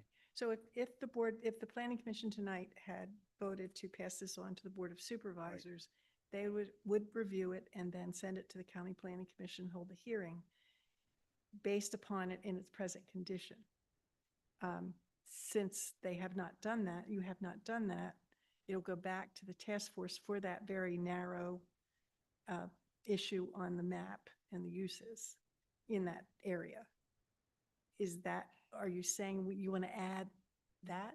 Well, to that? that's what I'm saying. So we should add that as well, so that area, Well, somehow it should be added. okay. That's my opinion now. I'm not going to change it's just that other people, it gets a little stretched here because at the last minute, people, what should have been done months ago are coming forward now because this is the 11th hour. It is the 11th. And I understand all that. So and not to interfere with your procedure here, but would you move to amend the motion to include the Village Manfredi? Gateway District? Do we want to go back to square? I'm not suggesting that. I'm just asking if that's what you're saying. No, I value your opinion. That's what I do. I mean, I just think that we should, he has a valid, I mean, the problem is if you looked at every piece of property in this township and what they are now, and you're looking to see what they're going to be in the future, everybody wants their property to be as valuable as it can be in the future. And I understand that I own several properties, but when it comes to these type of things, you're limited, the value of the properties go up or down depending on where the zoning's at and what's available to them. You know, you could have it zone something which would give you the most value for commercial use, but you have no way of doing it because you don't have the infrastructure To support to do it. So again, I'm not trying to interfere with your, I'm just trying to get to procedure end here. question. so I guess if your motion might be to amend the motion to include the Village Gateway District, then I suppose the chairman could accept that amendment, or the original motion person could not, and there could be a vote on that. That's up to you guys. You do remember, this is not a legal analysis, but this is setting us back. I understand their interest and your agreement to do that, but if you start adding everything, I understand. I would we go like to back keep to it focused on the narrow issue. If I may just ask for one point of clarification. So if one party is heard at this meeting this evening, but not another party heard at this meeting, is that then a fair, equitable Yeah. balance of addressing the concerns brought forward to this meeting this evening? So from my perspective, I would like to have the motion amended to be narrow in scope for the 2 points that were specifically brought forward to this planning commission this evening, addressing help me, Village Gateway. Village Gateway and the Limestone Corridor, specifically advertised to those points that have publicly been addressed before us this evening. that seems reasonable, given where we are. And who's Beginning been that here we tonight. would like to, I would like to give equal concern, equal value, equal time into consideration at the task force Okay. meeting to be held at a future date. If you would be open to that amendment, sir, Thank to you. your motion. Yep. That is it. So is that, I'm sorry, I don't want to interfere with your procedure here. Make that a motion. Is that all right, sir? Yeah, that's, John, if you would be open to Sure, I accept understood. my, I'm sorry, but We're No. going, I've got a hearing aid. oh, sorry, and I speak very Any delicately. background noise, I hear nothing, so. please So try she's and- proposing to amend she and the gentleman are proposing to amend your motion to include the gateway, the issues on the Village Gateway District, as well as The issues on the gateway. the Gateway Mr. District, Mr. Manfredi. raised. I'm sorry, So the issues that would be considered at the special meeting with the zoning task force would be the Village Gateway issues raised by Mr. Manfredi, as well as the Limestone Road.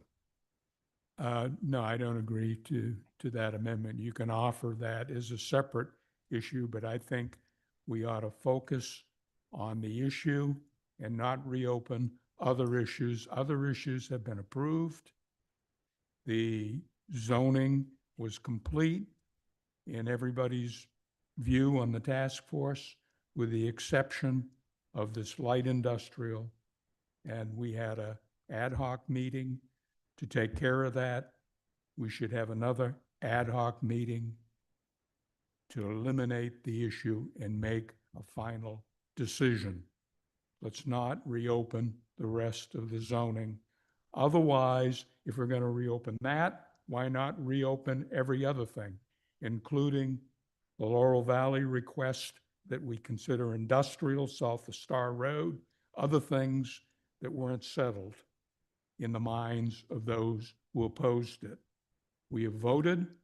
Okay, all right, so I think procedurally here, if you have a motion, and then I think that motion could pass or fail as unamended, and then someone else could make a motion to add a second element to that, which it seems likely to occur.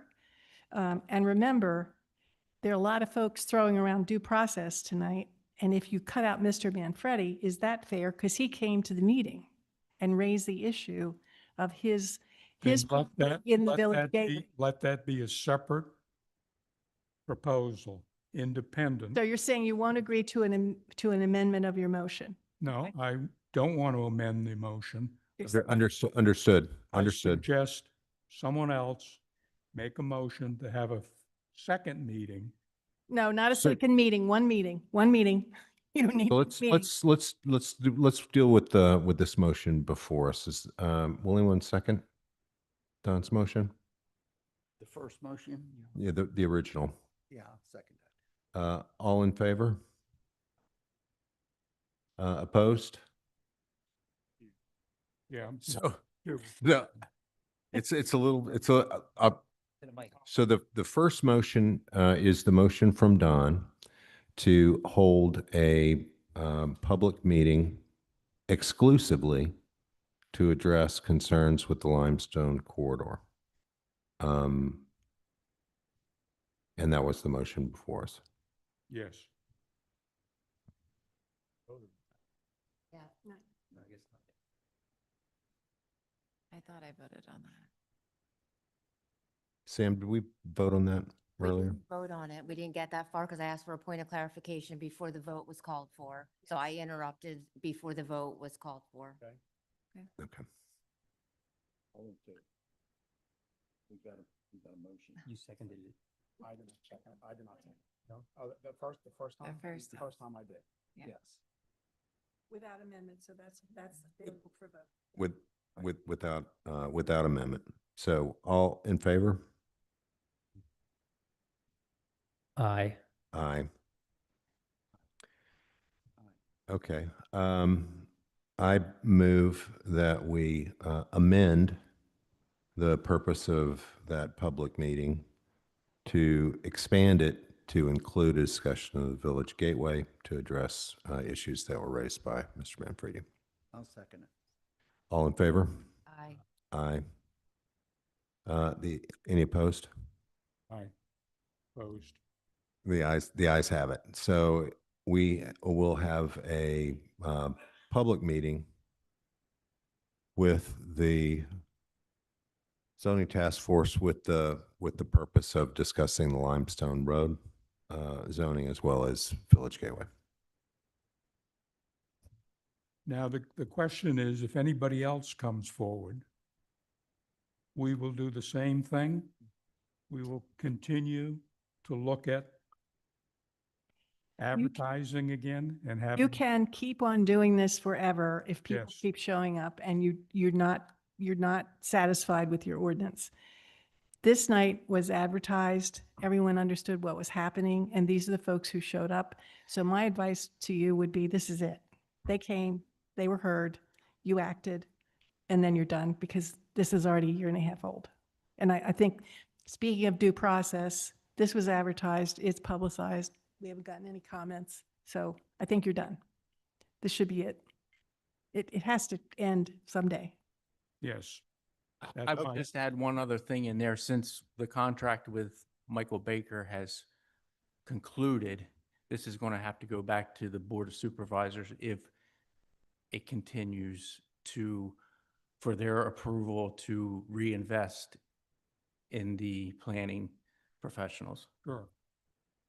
Or the task force itself could continue to meet without the planning professional. Right. It Yeah, really is and I kind think of a that's, conflict, yeah, I think that's what we did this last time around, what we proposed to do. I don't- Correct, but at some point, Michael Baker cannot continue to come here, update the plan and those types of things. Oh, I got Their you. work is done. Right. Well, Thank you, Robert. I suggest you talk with the township manager, Bob, and let them contact the supervisors and get the supervisors' opinion as to whether we. Well, let's discuss that after we complete the rest of our business Fair that we enough. have before us tonight. Okay, if we move along to the Saldo ordinance update. Okay.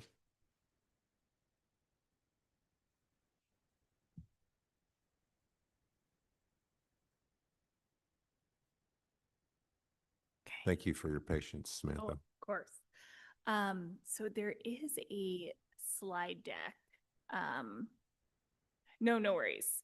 So while that's being brought up, I am before you tonight to discuss an update to your Saldo, the subdivision and land development ordinance. This is, tonight I'll be talking a little bit about, why the township asked us to look at updating it and why it needs to be updated. I'll go over some identified changes between the existing Saldo and the proposed Saldo.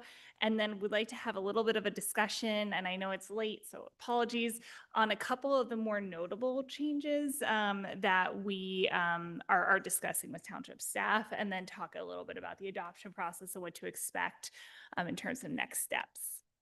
So in terms of some background, to bring you up to speed, because I know to date we've been talking zoning, so this is a little bit of a switch. But the Saldo, as planning commissioners, you are well aware, but we have a lot of people with us tonight. So just to go over quickly what the subdivision and land development ordinance is, it regulates subdivision and land development. But what are those two words?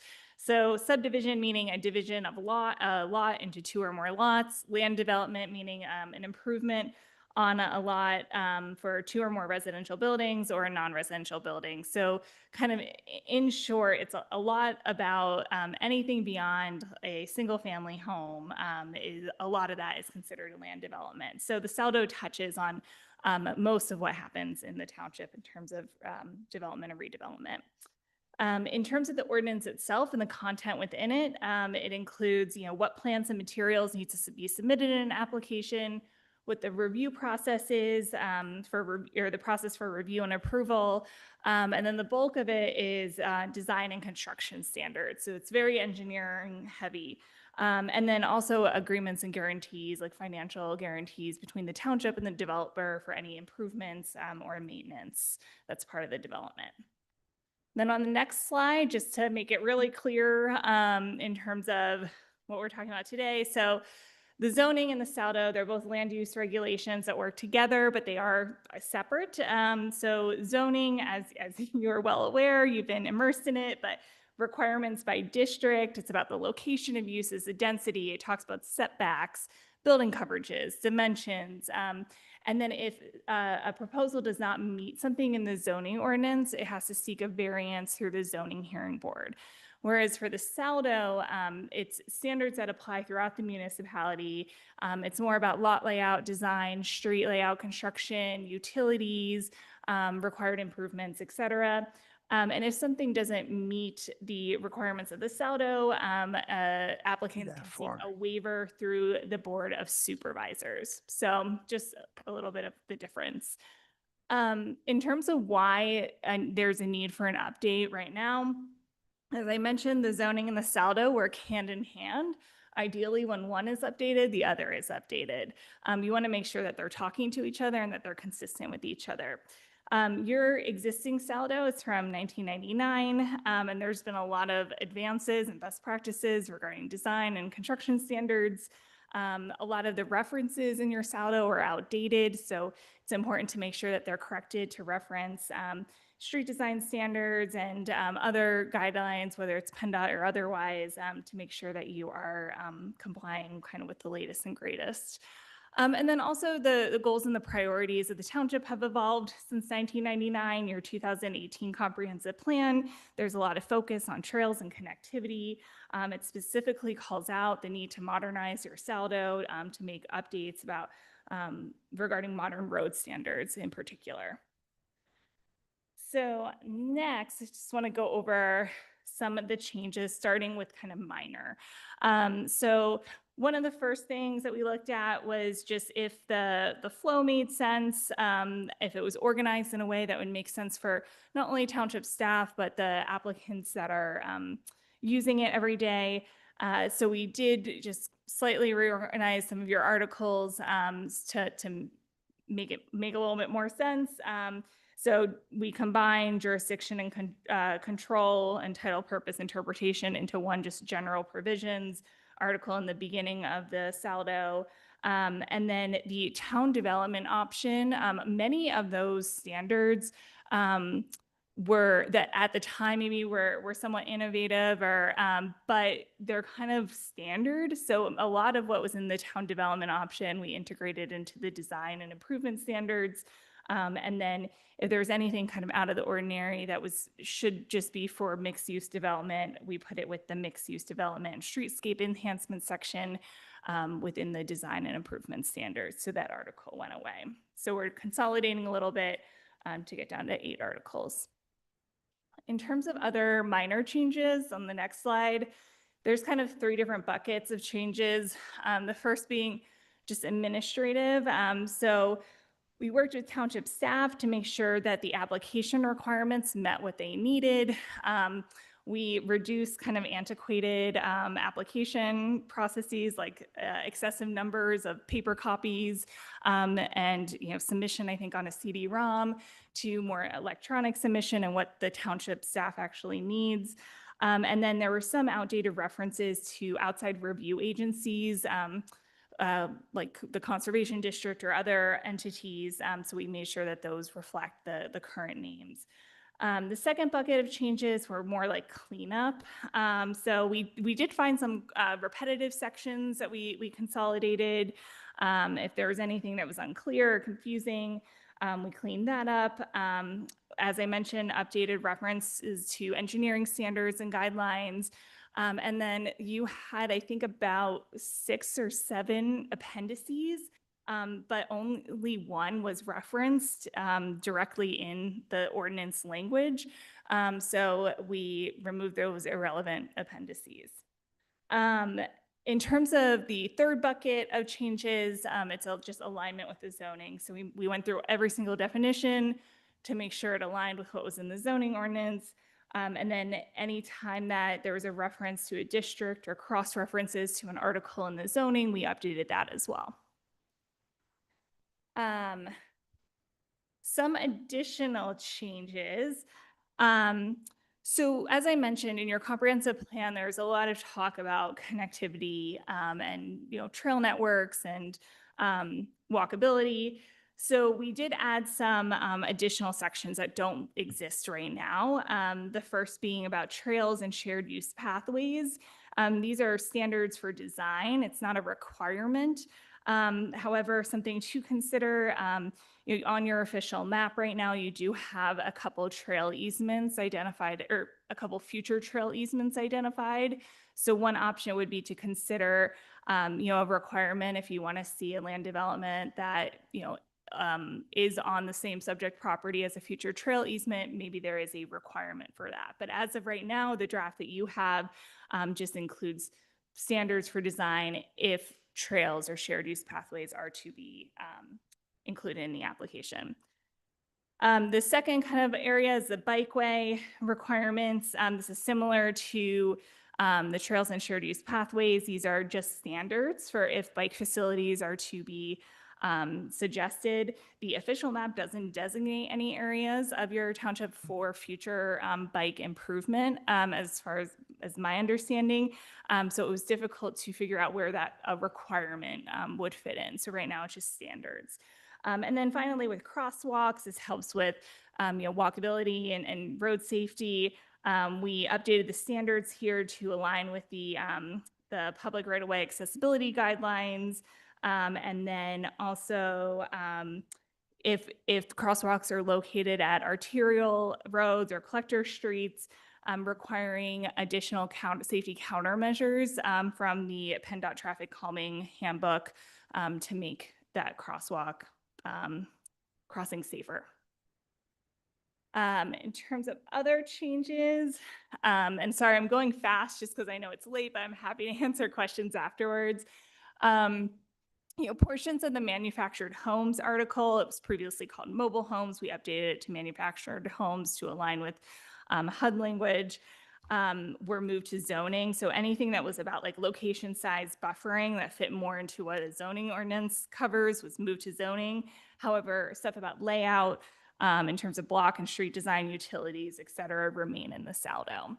The lighting article was moved from the zoning to Saldo. This is something that we heard feedback from the solicitor about during her review of the zoning. So we moved that to the Saldo.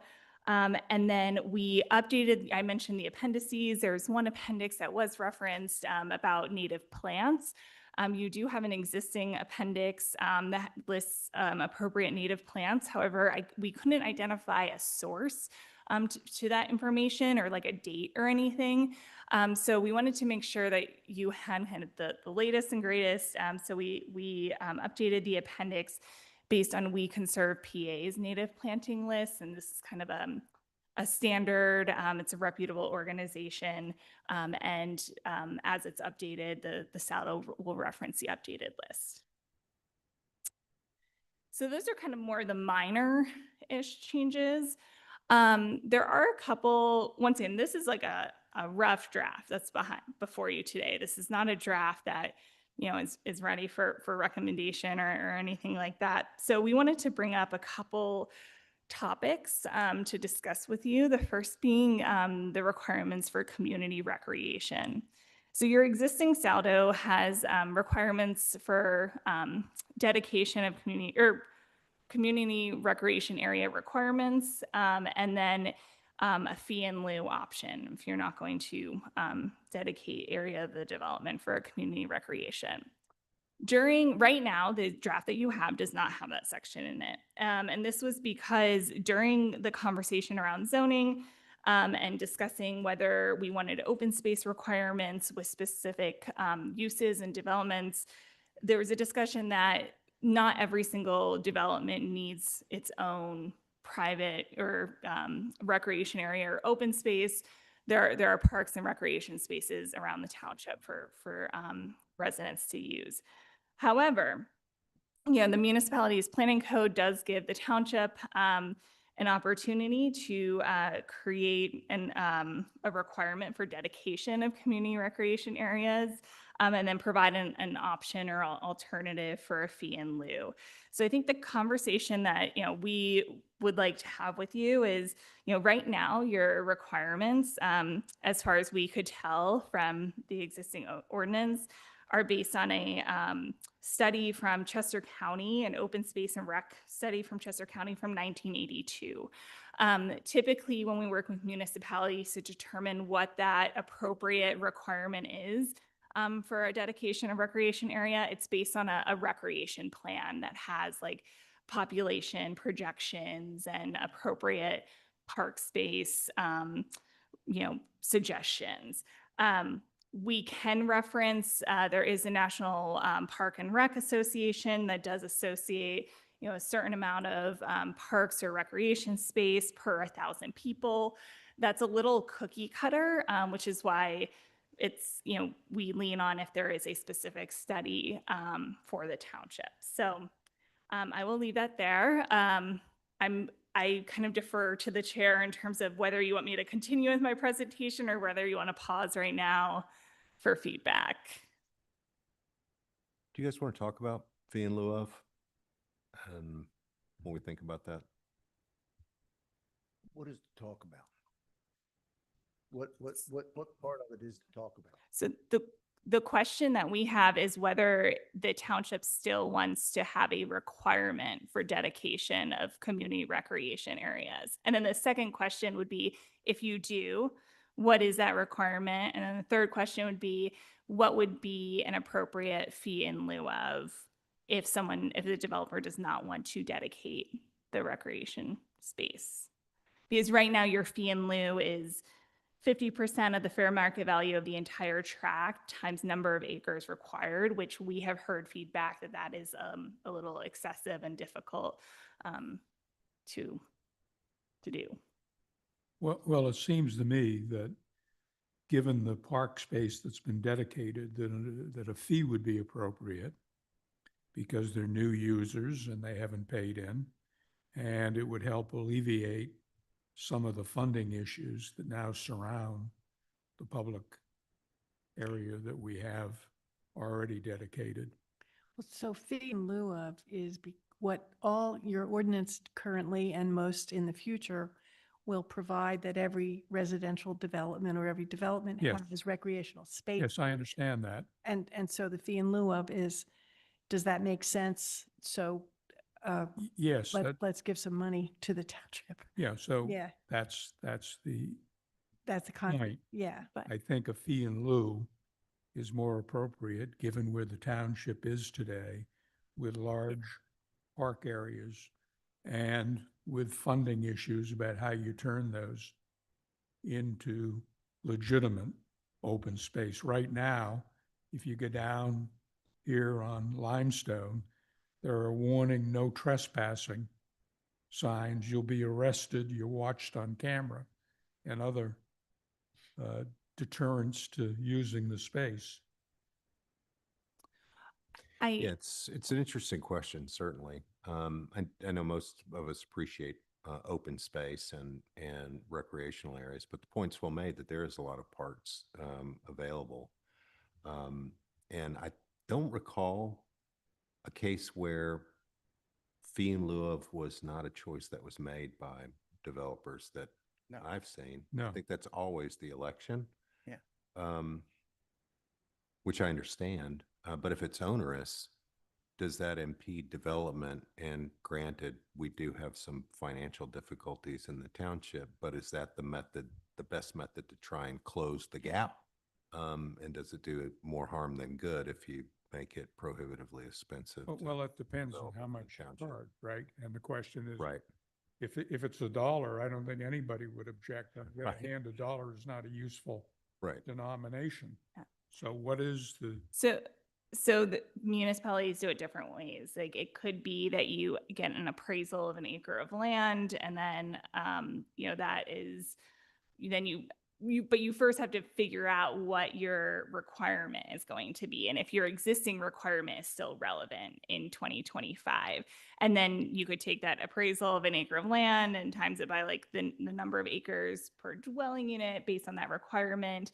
But I do want to just make a question or make a point or ask maybe a question. Is my understanding of the MPC is that it allows municipalities to allow for the dedication of recreation land and dedication of community rec area, but then offer as an alternative the fee in lieu. It cannot require just a fee in lieu. That's correct. Okay. It's the developer's option.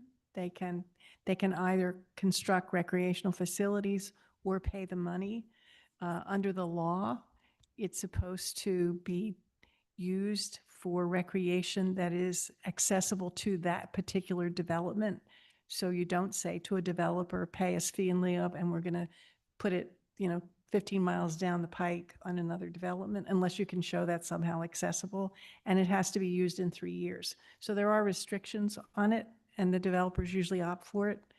And frankly, most people don't want that in their development, don't really want the trails, don't really want the space, because if it's public and they dedicate it to the township, all the riffraff can come in and recreate on their land in their development. So it works out. It tends to be something everybody likes better, but and it the costs them money. question is how much? Now we have a parks an open space manager who makes presentations all the time, the township meetings, correct?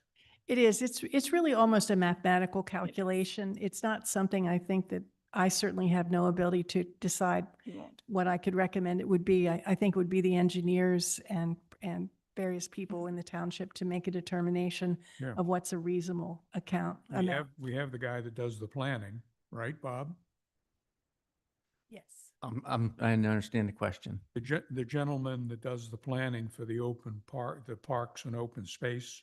But that's different. This is really an engineering Yeah, function. so to go back to Samantha's point, the first thing, and Mr. Prodi was getting ready to say something, so I'd kind of like to hear what there's no question here. But first is we needed to determine, is it going to be a requirement? That's first. And then the fee in lieu of is excessive in most opinions. I think before it used to be $100 a lot. Now, I'll tell you what it was. It was $1,000 a house. And, then the township was controlled by Bob Taylor, and he did a lot for this township. In fact, at one point, we had $780,000 in fee in lieu of in the bank. It was supposed to be spent in so many years, but that was okay. Nobody really complained about it. But that's how this park got out here, because it took the 780,000. There was, I forget his name, he was county commissioner. I met him at a fundraiser for him. No, the other one, the other guy I can't say. But it cost me $300 to be at the social for him, so I could get park money, and he come through with the other portion of the grant to do the park. So it does work out, and I don't know if you can make, when Robert said there was a calculation, maybe it was, but it wasn't. He was calculated $1,000, and that's what you were going to do. So it worked out good, but I don't know. The number is actually finite. It's a number, but it's supposed to have been reached by somebody doing a calculation to say this is the reasonable number. So it usually is a number per head or per house. Yes. So I think maybe what I'm hearing, and please correct me if I'm wrong, but we do have guides that provide, a suggested number of acres per 1,000 people. I think what we wanted to hear from you tonight is whether you have, a resource that you've seen, or there's a plan that we haven't seen yet that might be a good guide. But I think I'm hearing that we need to talk to township staff, the engineer, and the open space and parks director to determine if the National Rec and Park Association numbers make sense for New Garden, or if there's some movement that's needed there. That will be our first step. And then our second step will be providing a couple options about, ways to get to that fee in lieu number that makes sense. Recommend they start high, because that's where you want to be, because costs are going up. Don't go cheap on it, really. But the consensus of the planning commission is that the recreation still be a requirement? I've been trying to speak. I would like a clarification on is there a definition of what community recreation is? Yes. Yeah, there are things like tot lots, and there are things like there's open space, and then there's active recreation, which would in theory be a soccer field, I guess jungle I'm gym, saying that kind of thing. That is currently is defined already. We have we have the different types of community recreation areas, but it's not defined as a overarching umbrella term. But we could break Put it that out, in the like, so. ordinance. Right. Sorry. So you put that in the ordinance. We can. Yeah, what you mean, what you want in any particular, Because, for example, like depending on what requirements, because right now, I think it's just called like community facility or something, and that's defined broadly. the National Recreation or National Parks and Recreation Association has, different standards. If you're talking about like a mini park versus a neighborhood park versus a community park, which is, there are different definitions depending on like how many people it serves. So if we want to get into like that level, or we determine that's the direction the township wants to go, we will make sure that's defined. Oh, yeah, because I guess I heard Winnie, you say something about, trails being considered community recreation in a development. And I guess that's what I would caution us to be careful about, with all of our other requirements of sidewalks and this and that. And like, are they meeting their requirement by making their sidewalk 8 feet wide and calling it a multi-use trail? And that's what I would be cautious about. Good point. So making sure that there can't kind of double dip in terms of some of the active transportation requirements and community requirements. Noted. If I may tie into that. So this is kind of inadequate where it's to say that sidewalks are required along the road when you do development. It says it's required along internal roads. And then the whole idea that sidewalks are separate from shared use pathways when really they can be one and the same ties into this discussion right now because, you can count the sidewalk. We have the parks, yes, and we want to have the communities. But you want to be able to get to the facilities, the park facilities safely. Right now, everyone's captive. They can only go in a car. Can't go on a bike, can't walk because most places because it's dangerous. And the goal of the Planning Commission in line with the comprehensive plan is to create those the human infrastructure. So could not the developments be required to have, the sidewalks or whatever it is built to help folks get to, it doesn't have to be trails internal in the development, but just along the roadways, the main roadway to help folks get to the parks. Because I think that's the main goal is to get folks out I think of if their you put homes. that in the design standards for development, then you could. So it's your book to make. So the sidewalks could, the sidewalks / shared use pathways along the major roads that helps the folks get to the recreational facilities would count as the recreational. Oh, Uh, no. The question You're is, saying you could doesn't, require them. to doesn't be- your Saldo have a requirement for sidewalks? So as written currently, it says that sidewalks shall be provided along all new streets and parking lots constructed in conjunction with residential, public, recreational, or commercial activity at the discretion of the Board of Supervisors. Now, So there- the question would be, from my perspective, having read that it requires sidewalks. The question is, if there's a recreational area near a new development, does that provide a sidewalk into the recreational area, right? Is that, and you're saying that's. Not necessarily near it, just the idea that every new development, we want to have a way to, traverse along the road, along that development. whether For that it's green development and others to get to the next development, to the next and to the path, or not the path, Connection, yeah, but get connection to between. our because parks, New Garden Hills development- Park and New Garden Park, New Garden Hills Park and Loch Narn. But the development has a requirement for sidewalks in the Saldo. It only says on internal roads at the Right, discretion right. of the Board of Supervisors. And- It's not and the required. question on the main road. exterior, I think I'm understanding you say would be, can the recreational fund sidewalks outside the development that connect to a recreational area? I'm not talking about outside the development, No? just that, bike racks or any of those other things can count towards recreational lands. Yeah, I think if I understand what you're saying, you're saying put in the ordinance a direction or requirement that developers construct sidewalks with a mind to having them connect to access to recreational facilities. Make that a part Or of their design standard. Not even connect to the facility, but connect towards or in the Towards it, direction okay. of the facility. To have all of them planned towards ultimately somebody being able to walk there and they do those. But yeah, that's a good idea. That's part of the design standards. Yeah, and we can add that to sidewalks, but then we can also add it to the trails and shared use pathways. Especially, I mean, if it's something you have your parks and recreation areas mapped on your official map. So that's something that can be referenced in terms of, specifically the areas that you're trying to get to.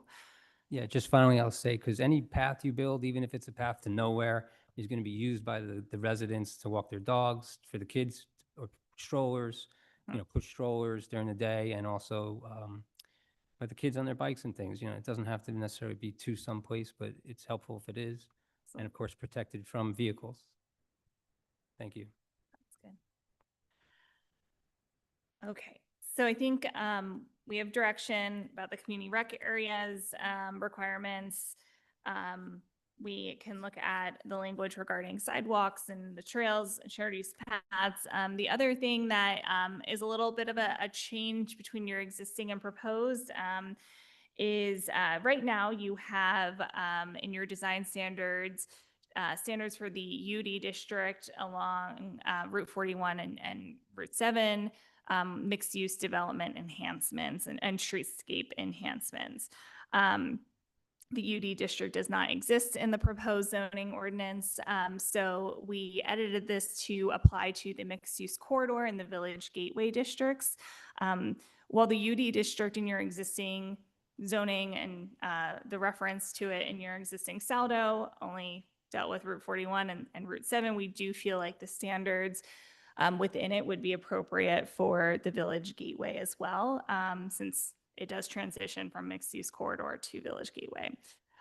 These standards include things, your existing standards from your Saldo, but we've also added a few considerations regarding site layout, building articulation, public amenities, building materials, roof type, pedestrian circulation in these developments, bike parking, et cetera.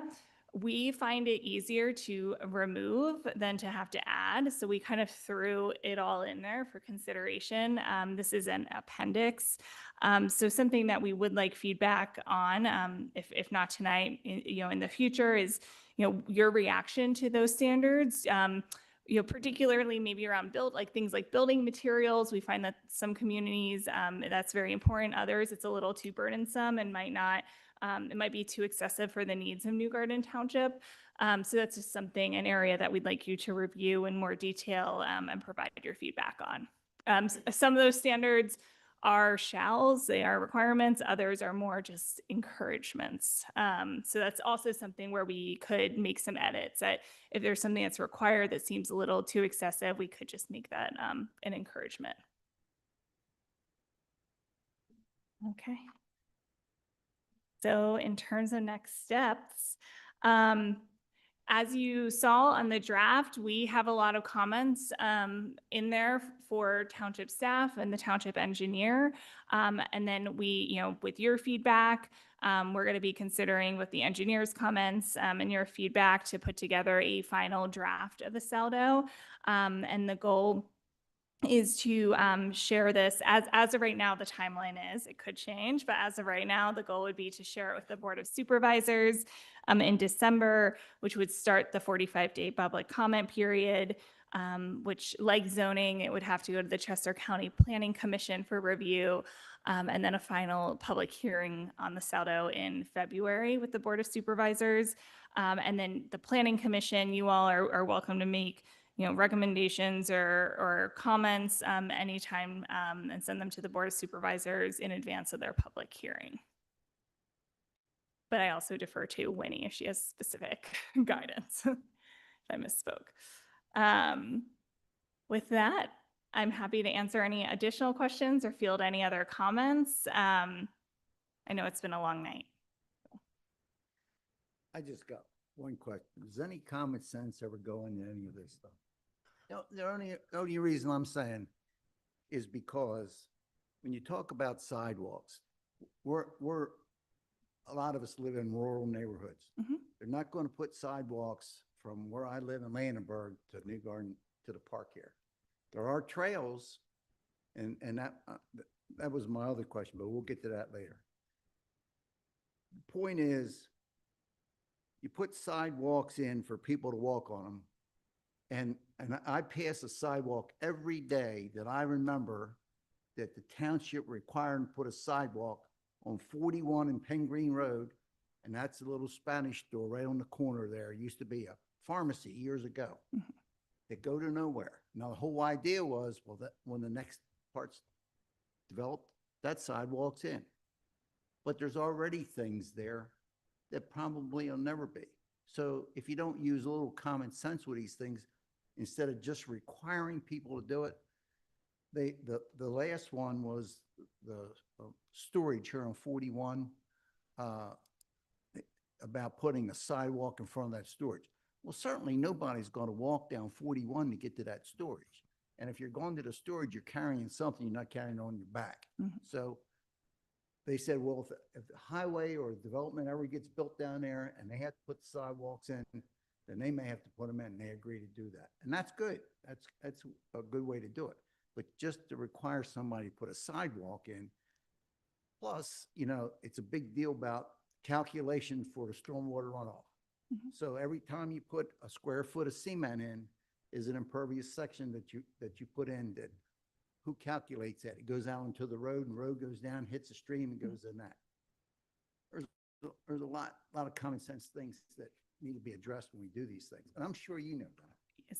So, I appreciate And I your think that's kind of why this question came up, Yeah, well, because it's been required. And that's kind of what, rethinking it. And it could have softer language, like the other side of 41 makes more sense by the Purolite building rather than that side for a main path along 41. So yeah, it should have some discretion and flexibility in it. 10 years ago, and I don't want to keep people past midnight, but 10 years ago, they made a big deal, the county made a big deal, and maybe the state was part of it, a grant to put a bike trail from West Grove to Kennett. So they cut out pieces of the road to put these bike trails, and they zigzag. I wouldn't ride a bike on them roads. But I guarantee you can't find those yellow marks to this day, because the trucks and the cars all run over those lines. And if there was a bike on it, they would have run over them too. But it made no sense to spend that kind of money to do all those things. It was months. They were doing it for months to do that. And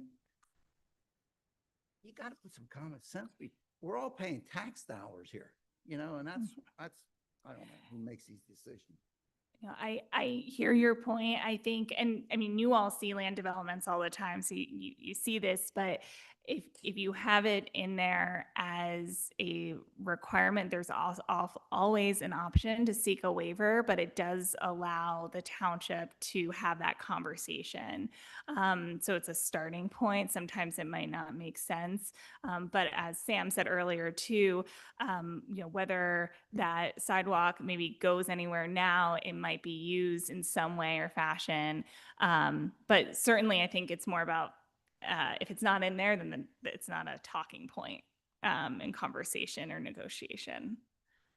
I have two questions. So for the building materials, like, do you literally mean like you can't have a metal roof? Can you, like, I'm not sure I understand. Yeah, the scope it of lists- restriction that we're Yeah, talking about. that's the thing. This is why we flag that area for conversation. We find it easier, once again, to put it all in, and then if it's a delete, that's fine. But you know, looking at you know, a certain, like using a brick, natural and cultured masonry stone, certain types of materials that are adjacent to residential uses to kind of help like blend like a mixed use commercial building with more residential uses. Let's see. There's, you know, guidance about the rear of the structure and what that can consist of. That could be, you know, not necessarily as, it doesn't require like the brick or whatever because it's in the rear. There's like So to the 13 spirit- different points. So I gotta say, to the spirit of this discussion, what is your expectation of the planning commission this evening? Because in full disclosure, I have not read the document to that level of scrutiny, if that's the expectation that we will be asking for those provisions to be modified or removed. So is the expectation that we should be there tonight, or is this a November discussion? No, I think the expectation was just to have the general conversation, Yeah. to get feedback on these items that we see as maybe changes could occur, or they stay the same. Okay. Just getting feedback from both the planning commission, the public, and the board of supervisors ultimately. Will this be back in front of us in November? Yes, it will be in front of us in December, because November, we're not coming back. Oh, this is November. Shit. I think I've been here till December, but Yeah, so we'll see it again. Yes. Okay. Yeah. Yeah. And like you'll see this draft has, we left all the comments in there, right? So this is a working draft. You'll see what comments and questions we have for the township. So maybe that's a good way to start, is kind of by looking at those areas. And then if you have time, you can read the whole thing, but. Samantha, I have a question about when you're running a sewer and a public water by a street or whatever that has other existing homes with, let's say, septic systems and wells into a new development, is there any requirement in any of these other communities where they're required to connect to public sewer and public water when made available? there is language in there that I think it's 150 feet. If you're within 150 feet of the connection Mhm. and there's no economic reason, I mean, it's. No, I'll tell you I don't why believe asked that. Tell you It's why I not asked. mandatory. I'm just saying that that's what the requirement is if 100, if If water and sewer, if public utilities are within 150 feet when you're doing your development, you have to tie into it.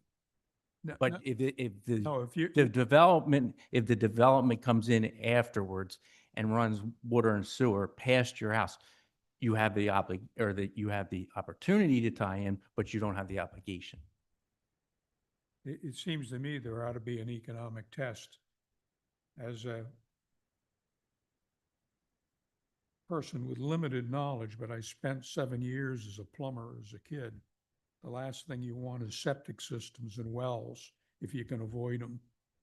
Agreed. But the other part of that is the township doesn't jurisdict. I understand the current situation. They don't do anything other than make it an opportunity. The question is, should it be an economic analysis? I mean, the problem is generally that it is likely to be expensive because the septic system is like to be out the back end of the lot because of offsets. And the connection to get to a public sewer is going to have to come out of the front end of the house. So it's probably uneconomic, but I would think it should be looked at. My experience with mandatory connection ordinances is that they're pursued by the sewer company and the water company, because if they're going to run a line down a road, they want to make sure everybody has to hook up. So it is almost less a subdivision requirement. It's kind of what the utility providers will do and want. So if there's already water and sewer there, it makes sense to connect. But No, they probably won't run the I line down understand unless you have a they mandatory. can. But what I'm saying is, shouldn't we be driving them to connect, to eliminate as many septic systems and well systems as you can? I don't think so, but I'm a lawyer. Yeah. So I don't know. I don't do septic. That's a different point than if I'm a property owner and I have a perfectly good well and a septic system and you run water and sewer down the road in front of my house, I do not have to hook in. Yeah, if it fails, that's a different story. Well, it's gonna And fail. that goes back to the 150, if It's it's gonna within, fail. The only question is when. They're not lifetime. yeah, systems. I understand your point, but I don't think that's reasonable to the Yeah. property owner. Yeah, agreed. Well, there could be an economic analysis required. I mean, wells and septics require maintenance and replacement. So you're saying. Yeah, by the homeowner. And they have. Well, it is, of Yeah. course. It is, of course. I don't see that as a good requirement. Yeah, I agree. Agree. Okay, Okay. thank you very much, Samantha. Thank you. Have a good night. All right. Any general planning commission discussion? I just wanted to thank Michael Baker for helping us through this whole process, as it's been very hard. And, you've come out and you've helped listen to us and do all the things in our community. So Absolutely. been a pleasure. Wholeheartedly agree. Thank you. Okay. Our next planning commission meeting will be held on Wednesday, December the 17th at 7 PM. We are adjourned. Thanks everybody for coming out. Ask for motion to adjourn.